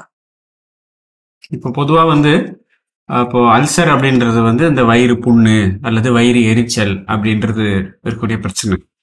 இதுவே வந்து நம்ம அப்புறம் கவனிக்காம இருக்கிறதுனால அந்த சாப்பாடு சரியா செரிமானம் ஆகாது. அப்புறம் என்ன ஆகும், சில பேருக்கு வந்து கான்ஸ்டிபேஷன், அதாவது மலச்சிக்கலாக போகலாம், அல்லது சம்டைம்ஸ் வந்து லூஸ் மோஷன் மாதிரியும் போகலாம். இந்த மாதிரி ஆசன வாயுவில் வந்து ப்ரெஷர் அதிகமாக இருக்குது, ரொம்ப கான்ஸ்டிபேஷன் அதிகமாகவே இருக்கும்போது அதே நாளடைவில் வந்து இந்த மூல நோய், பைல்ஸ் மாதிரி வரலாம். இது வந்து ரெகுலர். பட் இதில் வந்து இப்போ நம்ம எல்லாருக்குமே இப்போ ஆசன வாயு அப்படின்னா அது பைல்ஸ் மட்டும் தான் பிரச்சனைன்னு இல்லை, ஒரு 2-3 பிரச்சனைகள் இருக்குது. அது பேஷண்ட் வந்து அவங்களுக்கு அந்த நம்ம கேட்டு அது சொல்லக்கூடிய பதில் மூலமாக நம்ம அதை வித்தியாசங்கள் கண்டுபிடிச்சிக்கலாம். உதாரணத்துக்கு பார்த்தீங்கன்னா ப்ளீடிங்லேயே வந்து வகைகள் இருக்குது. இப்போ மோஷன் போகும்போது ப்ளீட் ஆகுதுன்னு சொல்லுவாங்க. அது வந்து சொட்டு ப்ளீடிங் மாதிரி ட்ராப்ஸ் மாதிரியும் போகலாம், இல்லை மோஷன் மேலே கரையாப்பட்டும் போகலாம். அதுக்கேற்ற மாதிரி அது பைல்ஸு, ஃபிஷரு, ஃபிஸ்டுலா, அது மாதிரி வெவ்வேறு வகையான கேட்டகரிஸ் இருக்கு. நம்ம பார்த்து அதுக்கு தகுந்த மாதிரி ட்ரீட்மெண்ட் எடுக்கணும். ஏன்னா பொதுவாக எல்லாரும் நிறைய பேர் என்ன நினைச்சுக்கிறாங்க அப்படின்னா, ஆசன வாயில பிரச்சனைனா அது பைல்ஸ் தான். ஸோ பேஷண்ட் எனக்கு பைல்ஸ் பிரச்சனை இருக்கு சார் அப்படின்னு பேஷண்ட் சொல்லுவாங்க. பட் நம்ம அப்புறம் கேள்விகள் கேட்டு ஓகே இது வந்து ஃபிஸ்டுலா, ஃபிஷர் அல்லது பைல்ஸ் அப்படின்றத நம்ம அதை வகைப்படுத்தி அதுக்கான சிகிச்சை முறைகள் செய்யணும். இது ஒரு முக்கியமான விஷயம். அடுத்தது இப்போ இந்த அல்சர் அப்படின்றது பார்த்தீங்கன்னா மெயின் முக்கியமான காரணம் வந்து அந்த டைமுக்கு சாப்பிடாம இருக்கிறது. அதாவது தள்ளி தள்ளி சாப்பிட்றது. ஒரு நாள் காலை 8 மணிக்கு சாப்பிடுவாங்க, ஒரு நாள் 9 மணிக்கு சாப்பிடுவாங்க, ஒரு நாள் 10 மணிக்கு சாப்பிடுவாங்க, ஒரு நாள் சாப்பிடவே மாட்டாங்க, ஒரு நாள் ரொம்ப கம்மியாக சாப்பிடுவாங்க, இன்னொரு நாள் ரொம்ப அதிகமாக சாப்பிடுவாங்க. இந்த வேறுபாடுகள் என்னைக்கோ ஒரு நாள் ஒரு அவசரம், சந்தர்ப்பம், சூழ்நிலை, டிராவல், ஒரு வேலை, சாப்பாடு மிஸ் ஆனால் பிரச்சனை இல்லை. பட் ரெகுலர் லைஃப்லேயே இது மாதிரி ரொம்ப மாற்றங்கள் இருந்துகிட்டே இருக்கும். ஸோ அதுதான் வந்து நம்ம வயிறில் வந்து அல்சர் வரதுக்கான முக்கியமான காரணம். இது இல்லாமல் நம்ம சாப்பிடக்கூடிய உணவோட தன்மை, நம்ம இப்போ பழங்கள், காய்கறிகள், கஞ்சி, பழைய சோறு, நம்ம இந்த காரம் இல்லாமல் எளிதில் ஜீரணமாகக்கூடிய உணவுகள், இப்போ இட்லி, இடியாப்பம், இது மாதிரி கம்மியாக இருக்கும், ஆரோக்கியமா இருக்கும். இந்த மாதிரி எடுக்கும்போது அந்த வயிறு புண்ணு வரத்துக்கான வாய்ப்புகள் மிக மிக மிக குறையும். இது அதை விட்டுட்டு நம்ம வந்து ரொம்ப காரமா, ஸ்பைசியா, கோபி மஞ்சூரியன், அது வாய்ப்புண்ணுல இருந்து ஆசன வாய்ப்புண்ணு வரைக்கும் இன்டர்னல் பிரச்சனை அல்சர். எக்ஸ்டர்னல் புண்ணும் அல்சர். இப்போ எக்ஸ்டர்னல் புண்ணு கூட பாத்தீங்கன்னா ஆறாத புண்கள், வருட கணக்குல புண்கள்னால பாதிப்பு அடைகிறாங்க. நிறைய பேஷண்ட் பாக்குறோம். அது மாதிரி ஓவர் காரம், ஆயில் ஃபுட், ஸ்பைசி ஃபுட் நிறைய எடுக்கும், மைதா ப்ராடக்ட். ஆமா, அது வந்து நம்ம வயிற்றுல இருக்கக்கூடிய அந்த ஆசிட் தன்மையை அதிகப்படுத்தி வயிறு புண்ணு வரதுக்கான காரணமாயிடும். இதுல இன்னொன்று முக்கியமா நேயர்கள் கவனிக்க வேண்டியது, வயிறு புண்ணு அப்படின்னு சொன்னோம்னா அது வந்து ஆறத்துக்கு ரொம்ப ரொம்ப டைம் ஆகும், டக்குன்னு உடனே ஆறாது. உதாரணத்துக்கு இப்போ கையில் ஒரு புண்ணு பட்டிருக்குன்னா நம்ம பேண்டேஜ் போட்டுட்டு ஒரு வாரமோ 10 நாளோ அதை நம்ம பயன்படுத்தாமல் அசைக்காமல் வச்சுக்க முடியும். அப்போ புண்ணு ஆறும். இல்லை நான் வந்து ரெஸ்ட் கொடுக்காம டெய்லி அந்த புண்ணு திரும்ப திரும்ப நோண்டிட்டே இருக்கிறேன், இல்லை கையில் அசிச்சிட்டே இருக்கிறேன்னா அந்த புண்ணு மெதுவாக தான் ஆறும், டைம் எடுக்கும். அதே போல தான் நம்ம வயிறு இடத்துல இப்போ வயிறு பகுதிக்குள்ள புண்ணு ஆயிடுச்சு அப்படின்னு சொன்னோம்னா நம்ம நேரே ரெஸ்ட் கொடுக்க முடியாது. இப்போ ரெஸ்ட்னா 10 நாள் சாப்பிடாம இருக்குன்னா சாப்பிடாம இருக்க முடியாது. நம்ம சாப்பிடாம இருந்தாலும் கூட அந்த வயிற்று பகுதியில் அமிலங்கள் அந்த பசிக்கிற நேரத்துக்கு சுரக்கத்தான் செய்யும். அப்போ அது திருப்பி போய் அந்த புண்ணு மேல படும். அப்போ திரும்ப லைட்டா அந்த நேரத்துக்கு அந்த வலி வரும். அப்போ அதை எப்படி அவாய்ட் பண்ணணும்னா அந்த டைமுக்கு கரெக்டா சாப்பிடணும். இப்போ 1 மணிக்கு பசிக்குதுன்னா அந்த நேரத்தை கரெக்டா அமிலங்கள் சுரக்க ஆரம்பிக்கும். அப்போ கரெக்டா ஒரு 12:45 அல்லது 1 மணிக்கு ரெகுலர் டைம்ல கரெக்டா நம்ம சாப்பிடணும். இன்னொன்னு அந்த அமிலங்கள் கரெக்டா சுரக்கணும் அப்படின்னா அந்த லஞ்ச் டைம் 1 மணி அப்படின்னு சொன்னோம்னா அந்த டைம் நம்ம லஞ்சுக்கு நம்ம ப்ரிப்பேர்டா இருக்கணும். நம்ம வேலை, அவசரம், டென்ஷன் அப்படின்னு திடீர் வேலையிலேயே முழு கவனமாக இருந்துட்டு நமக்கே பசிக்கிறதே அந்த டைமுக்கு பசிக்காது 1 மணிக்கு. இல்லை வேலை ஒரு பக்கம் இருந்தாலும் டைமுக்கு சாப்பிடணும். 1 மணிக்கு நான் கரெக்டாக சாப்பிடுவேன், ரெகுலராக இந்த டைமுக்கு நான் சாப்பிடணும், காலை 8 மணிக்கு அந்த டைம் ஃபிக்ஸ் பண்ணி ஒழுங்காக சாப்பிட்டாதான் நம்ம அதை சாப்பிட்ற நேரத்துக்கும் அமிலங்கள் சுரக்கிறதுக்கும் அந்த மேட்சிங் கரெக்டாக இருக்கும். சாப்பாடு சரி. அது மாத்திரம் இல்லை, ஃபைபர் ரிச் ஃபுட்டு கூடவே எளிதில் ஜீரணமாகக்கூடிய உணவுகள், காரம், புளிப்பு, மசாலா குறைந்த உணவுகளா கண்டிப்பா கடைபிடிக்கணும். இப்போ பைல்ஸ் ப்ராப்ளம் வந்துருச்சு, கன்ஃபார்ம் பண்ணிட்டாங்க ரிப்போர்ட்ல, குரோத் இருக்கு. அது ஏறக்குறைய நம்ம உள்நாக்கு போல சின்னது பெருசு அப்படி ஒரு சிலருக்கு 1 இருக்கலாம், 2, 3 இருக்கலாம், இல்லை பெருசா கூட காணப்படலாம். அதுக்கு வந்து நீங்க சர்ஜரி தான் ஒரு தீர்வா அப்படின்னு மக்கள் கேட்குறாங்க. இல்லைம்மா எல்லாம் கடைப்பிடிக்க அப்படின்னா, இல்லைங்க ஏற்கனவே சர்ஜரி செய்துட்டோம், திரும்ப திரும்ப வந்துட்டு இருக்கு, 3 முறை கூட சர்ஜரி பண்ணியிருக்கோம், திரும்ப திரும்ப வருது, வலிக்குது, பிளட் போகுது, மலச்சிக்கலாகவும் இருக்கு, எரிச்சல் இருக்கு, அப்புறம் பேக் பெயின் இருக்கு, படுத்திருந்தா கூட எங்களால முடியல அப்படின்னு சொல்றாங்க. அப்போ அவங்களுக்கு நம்ம மெடிசன் பிளஸ் டயட்டு கூட டென்ஷன் இல்லாம லைஃப் லீட் பண்ணணும். இதுல இயல்பா பார்க்கும்போது பேஷண்ட்ஸ்க்கு வந்து ஒரு வலி, ஒரு பிரச்சனை, ஒரு நோயின்னு வரும்போது அந்த நேரத்துக்கு ஓகே அவங்க மருந்து சாப்பிட ரெடி, உணவு கட்டுப்பாடு இருக்கிறதுக்கு ரெடி, சர்ஜரி பண்றதுக்கும் ரெடி. பட் ஒன்ஸ் அந்த பிரச்சனை சரியான பிறகு திரும்ப அந்த உணவு கட்டுப்பாடோட இருக்கிறதுக்கு ரொம்ப கஷ்டப்படுவாங்க. திரும்ப நான் ஆமா, அதாவது இப்போ ஒரு விஷயம் நம்ம சாப்பிடக்கூடாது அப்படின்னு சொல்லும் போது அவங்க வந்து எத்தனை நாளைக்கு சாப்பிடக்கூடாது அப்படின்னு கேட்பாங்க. அப்போ நமக்கு சொல்லணும், இது எங்கேயாவது உங்களுக்கு நோய் வரதுக்கான காரணமே விஷயம். ஸோ திரும்ப எப்போ சாப்பிடலாம் நீங்க கேட்குறீங்க அப்படின்னா திரும்ப நோயை திரும்ப கொண்டு வரதுக்கு நீங்க வழி ஆயிட்டீங்க, நீங்க டைம் கேட்குறீங்க, வழி நீங்களே சொல்றீங்க அப்படின்றதுனால சரி அதுக்காக மொத்தமா அவாய்ட் பண்ணணுமா அப்படின்னா அது எந்த அளவுக்கு ஆரோக்கியமானது, எந்த அளவுக்கு ஆரோக்கியம் இல்லை அப்படின்றத கணக்கு வச்சுக்கிட்டு அட்லீஸ்ட் பாதி கால்வாசி குறைச்சிட்டு வரலாம். ரொம்ப பிடிக்குது அப்படின்னா கூட கொஞ்சம் எவ்வளவு குறைக்க முடியுமோ குறைக்கலாம். இப்போ சிக்கன் பிரியாணிங்க காரமாக சாப்பிட்டா எனக்கு ரொம்ப பிடிக்கும் அப்படின்னா சரி ஓகே, வாரம் சாப்பிட்றீங்களா, மாசத்துக்கு ஒரு நாள், அப்போ ஒரு ஃபுல் பிளேட்டுக்கு பதில் ஒரு 1/4 பிளேட் ரொம்ப பிடிச்சமான உணவு அப்படின்னு அது கூட ஆசைக்காக தான் சொல்றோம். அட்லீஸ்ட் ஒரு ட்ரீட்மெண்ட்காகன்னு பார்த்தோம்னா அவங்க இருக்கிற ப்ராப்ளத்துக்கு வேண்டாம் தான் சொல்லணும். கண்டிப்பா அந்த உணவு கட்டுப்பாடுன்றது ரொம்ப ரொம்ப முக்கியமானது. இதுல இருந்து என்ன நீங்க தெரிஞ்சுக்கணும்னா, நீங்க எந்த அளவுக்கு கடைபிடிக்கிறீங்களோ அந்த அளவுக்கு அல்சருக்கு சர்ஜரி தேவையில்லை, பைல்ஸுக்கு சர்ஜரி தேவையில்லை. கான்ஸ்டிபேஷன் எளிதில் குணமாகக்கூடியது, சரி பண்ணிக்க முடியும். அப்போ யாரு கடைப்பிடிக்கணும்? நோயாளிகள் தான் கடைப்பிடிக்கணும். உங்களுக்கு என்ன பிரச்சனை அதோட வரைக்க, அப்போ அதுக்கு வேண்டியான டயட்டு, மெடிசன்ஸு, முத்ராஸு எல்லாமே உங்களுக்கு சொல்லி நம்ம கொடுக்குறோம். அது சாப்பிட்டு பலன் வச்சுக்க நல்லா இருக்காங்க. ஒரு அம்மா பார்த்தீங்கன்னா இவ்வளோ பெரிய பைல்ஸ் கட்டி 6வது பொண்ணு வருடக்கணக்கில், புரியுதுங்களா? அது இப்போ இவ்வளோ தான் இருக்கு. அதனால பல வருடங்களாக 6வது பொண் பைல்ஸ் விட்டா கேன்சராக கூட மாறலாம். ஏன்னா அந்த மாதிரி நிறைய பேஷண்ட்க்கு வந்திருக்கு. அதனால இங்கே நினைவு கூடுறோம். வரணும்னு யாருக்கும் ஆசை இல்லை, வரக்கூடாது அப்படிங்கிறதுக்காக முன்னெச்சரிக்கையா இருக்க வேண்டும். அதே போலதான் இன்னைக்கு டயபெட்டிக் அல்சர் எத்தனை வருடங்களா அப்படியே புண்ணு ஆறாம இருக்கும். அவங்களுக்கெல்லாம் ட்ரீட்மெண்ட் கொடுத்து இப்ப படிப்படியாக குணமாயிட்டு வருது. வெரிகோஸ் புண்ணும் அப்படித்தான். சிலருக்கு டயபெட்டிக்கும் இருக்காது, வெரிகோஸும் இருக்காது, ஆனா புண்கள் ஆறாம இருக்கும். ஆக மொத்தம் நீண்ட நாட்களாக ஆறாத புண்கள். அது எக்ஸ்டர்னலாகவும் இருக்கலாம், இன்டர்னல் அல்சர், பைல்ஸ் போன்ற பிரச்சனைகளாகவும் இருக்கலாம். இதெல்லாம் கண்டு அஞ்சக்கூடாது, பயப்படக்கூடாது, அதே சமயம் கவலைப்படவும் கூடாது.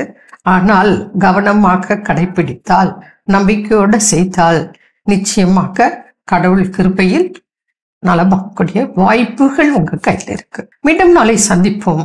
நன்றி. அன்னை மரியே வாழ்க. அருமையான நம்ம ஒரு வைத்தியம் பகுதி பார்த்துட்டோம். நிகழ்ச்சியோட நிறைவுக்கும் வந்தாச்சு. ஸோ இன்னைக்கு நாளில் நம்ம பேசிட்டு இருக்கிறோம், உடைந்த உள்ளத்தை சரி செய்வதற்கு நாம் கற்றுக்கொள்ள வேண்டிய பாடங்கள், நமக்கு நாமே செய்ய வேண்டிய செயல்கள் என்னென்னு சொல்லி ஃபைனலாக என்ன சொல்கிறாங்க? அவ்வளோதான். நம்புங்க, எப்படி சரண்டர் ஆகிடுவோம்னு சொல்கிறோம் இல்லையா, அந்த மாதிரி நம்மளே நாமே நம்ப வேண்டும். ஸோ நம்பிட்டோன்னா போதும், எல்லாமே சக்ஸஸ் ஆகும். இதுக்கப்புறம் எல்லாமே நம்ம எல்லாமே செய்ய முடியும். இந்த ஒரு ஃபெயிலியரை பார்த்துட்டோம், இல்லை புரோக்கன் ஆயிடுச்சு அப்படின்லாம் எதுவுமே நினைக்காம இதுக்கப்புறம் நம்மளால் மூவ் பண்ண முடியும் அப்படின்னு நினச்சிட்டோன்னா போதும். நம்ம தேடிட்டு இருக்கதோ இல்லை நம்மளுக்கு வேணும் அப்படின்னு நினைக்கிற அந்த அன்பு, அந்த லவ் அப்படின்றது அதுவே தானாக சேரும். நிச்சயமா இதில் அந்த சரண்டர் அப்படிங்கிற வார்த்தை, சரணாகதி அப்படின்னு சொல்கிறது. நம்ம பல நேரங்களில் கடவுள்கிட்ட எப்படி சரணாகதி அடைகிறோம் அப்படின்னா, நான் எந்த எஃபர்ட்டும் போட மாட்டேன், நான் உன்னையே தான் முழுசாக நம்பி இருக்கிறேன், நீ தான் எனக்கு என்ன பண்ண. நம்மளுடைய சரணாகதி, நம்மளுடைய சரண்டர் அப்படிங்கிற சரண்டர்னஸ் அப்படிங்கிறது இப்படி தான் இருக்குது பல நேரங்களில். நான் எந்த எஃபர்ட்டும், நான் ஒரு சின்ன குண்டூசியை கூட நான் என்ன பண்ண மாட்டேன், எடுத்து வைக்க மாட்டேன். ஆனால் நான் நினச்சது என் லைஃப்பில் நடக்கணும். நான் உன்னைய மட்டும் தான் கடல் போல மலை போல நம்பி இருக்கிறேன் அப்படின்னு சொன்னாங்க. எதுவும் நடக்குமான்னு கேட்டால் நிச்சயமாக எதுவும் நடக்கவே நடக்காது. அப்போ நான் அந்த எஃபர்ட் என்ன, நான் என்ன செய்ய வேண்டும், நான் இன்னும் முழுமையாக நான் நம்பிட்டேன், இதில் எனக்கு லாபம் வருமா நஷ்டம் வருமா, இதில் நான் வெற்றி அடைவேனா தோல்வி அடைவேனா, இந்த என்னுடைய உடைந்த உள்ளத்தினால் சரி செய்ய முடியுமா முடியாதான்லாம் எனக்கு தெரியாது. நான் முற்றிலுமாக என்ன பண்ணிட்டேன், உன்னை சரணடைந்து விட்டேன். ஆனால் அதற்காக நான் சின்ன சின்ன எஃபர்ட்ஸ் என்ன பண்ணுறேன், செய்ய தொடங்குறேன். என்னை நானே நான் மன்னிக்கிறேன், அந்த குற்ற உணர்ச்சியிலேருந்து நான் வெளியே வரேன். ஒரே விஷயத்தை திரும்ப திரும்ப ரீகால் பண்ண விஷயத்தை என்ன பண்ணுறேன்னா ஸ்டாப் பண்ணுறேன். நான் அதற்கு இருந்து வெளியே எடுத்து வைக்க புது புது விஷயத்தில் என்ன பண்ணுறேன், கவனத்தை நான் செலுத்துகிறேன். இப்படிங்கிற எஃபர்ட்ஸ் போட்டால் தான் அதற்கான பலன் கடவுள் கொடுப்பாரே தவிர நான் எதுவுமே செய்ய மாட்டேன். நான் சும்மா உட்காந்துருப்பேன், அந்த ஒரு குத்துக்கல் அப்படின்னு சொல்லுவாங்க, அதை அப்படி ஊங்கி வச்சா அது அப்படியே அதே இடத்துல என்ன பண்ணுவோம் நிற்கும். அதுபோல் நான் நின்றுக்குவேன். ஆனால் நான் உன்னை முழுமையாக சரணடைந்துட்டேன் அப்படின்னு சொல்றதுல நான் விரும்பியது எனக்கு கிடைக்குமா, என்னுடைய உடைந்த உள்ளம் சரி செய்யப்படுமான்னு கேட்டா நடக்கவே நடக்காது. அந்த நம்பிக்கை வேணும். நம்பிக்கையோடு கூடிய செயல் அப்படிங்கிறது ரொம்ப ரொம்ப முக்கியம். விவிலியத்திலே நம்ம வாசிக்கிறோம், இயேசு கிறிஸ்து ஒவ்வொரு புதுமையை செய்கின்ற பொழுதும் நீ இதை நம்புகிறாயா விசுவசிக்கிறாயா அப்படின்னு சொல்லி ஆப்போசிட் சைடு இருக்கிறவங்ககிட்ட கன்ஃபர்மேஷன்ஸ், அதுக்கான செயல்பாடு என்ன, நீ என்னை நம்புற அப்படின்னா நான் நம்முடைய எவ்வளவு புதுமைகள் நம்ம என்ன பண்ணுறோம் பார்க்குறோம். தொழுகை கூட தலைவர் என்னுடைய மகள் சாக கிடக்கிறா, என்ன பண்ணுங்க காப்பாற்றுங்கன்னு கூப்பிட்றாரு. அப்போதான் அவர் போட்ட எஃபர்ட். அவங்க வீட்டில் இருந்துகிட்டே மனசில் நினச்சிட்டு அவர் கடவுள் தானே, எங்கேருந்து என் மனசில் நினச்சா கேட்கும், நீங்கள் எப்படியாவது மகளை சரிப்படுத்துங்கன்னு அவர் என்ன பண்ணல, அதே இடத்துல உட்காந்துருக்கல. நம்ம பல நேரங்கள் என்ன பண்ணுறோம், அவரை போல நான் என்னுடைய முதல் அடியை, ஒரு அடியை நான் எடுத்து வைக்க தொடங்கினாலே போதும், கடவுள் எனக்காக 10 அடிகளை 100 அடிகள் எடுத்து வைப்பதற்கு தயாராக இருக்கிறார். அப்ப அந்த உடைந்த உள்ளத்தை சரி செய்வதற்கு நான் நம்புறது முக்கியம் இல்ல, நம்பிக்கையோடு கூடிய செயல் ரொம்ப ரொம்ப முக்கியம். அப்படிப்பட்ட சரண்டர் இருந்துச்சுன்னா உடைந்த உள்ளத்தை சரி செய்ய முடியும் அப்படின்றது. சிறப்பான நாள், சிறப்பான சிந்தனை கடவுள் கொடுத்திருக்கிறாரு. கடவுளுக்கு நன்றி சொல்லி இன்னைக்கு நாள் யாரெல்லாம் விழா கொண்டாடுறாங்கன்னு பார்க்கலாம்.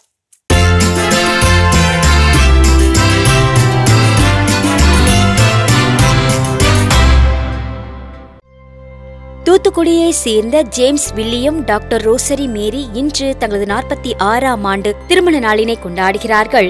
இவர்களை வாழ்த்துபவர்கள் பிள்ளைகள், மருமக்கள், பேரப்பிள்ளைகள், குடும்பத்தினர், உறவினர்கள், நண்பர்கள் மற்றும் மாதா தொலைக்காட்சி குடும்பத்தினர்.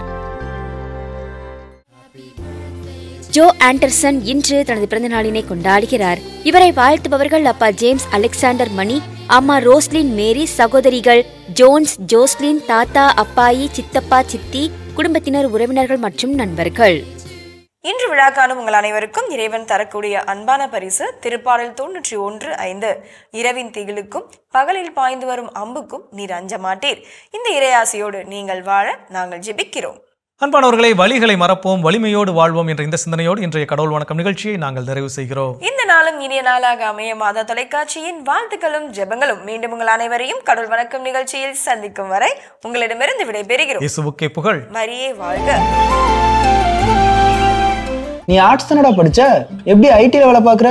எந்த டிகிரினாலும் பரவாயில்லண்ணா. சென்னையில் இருக்க எஸ்எல்ஏ ஐடி ட்ரைனிங் இன்ஸ்டியூட் தான் நான் ட்ரைனிங் எடுத்தேன். மாதம் 30,000 சம்பாதிக்கிறேன். சூப்பர்டா. For IT training and placement, contact 8870767784.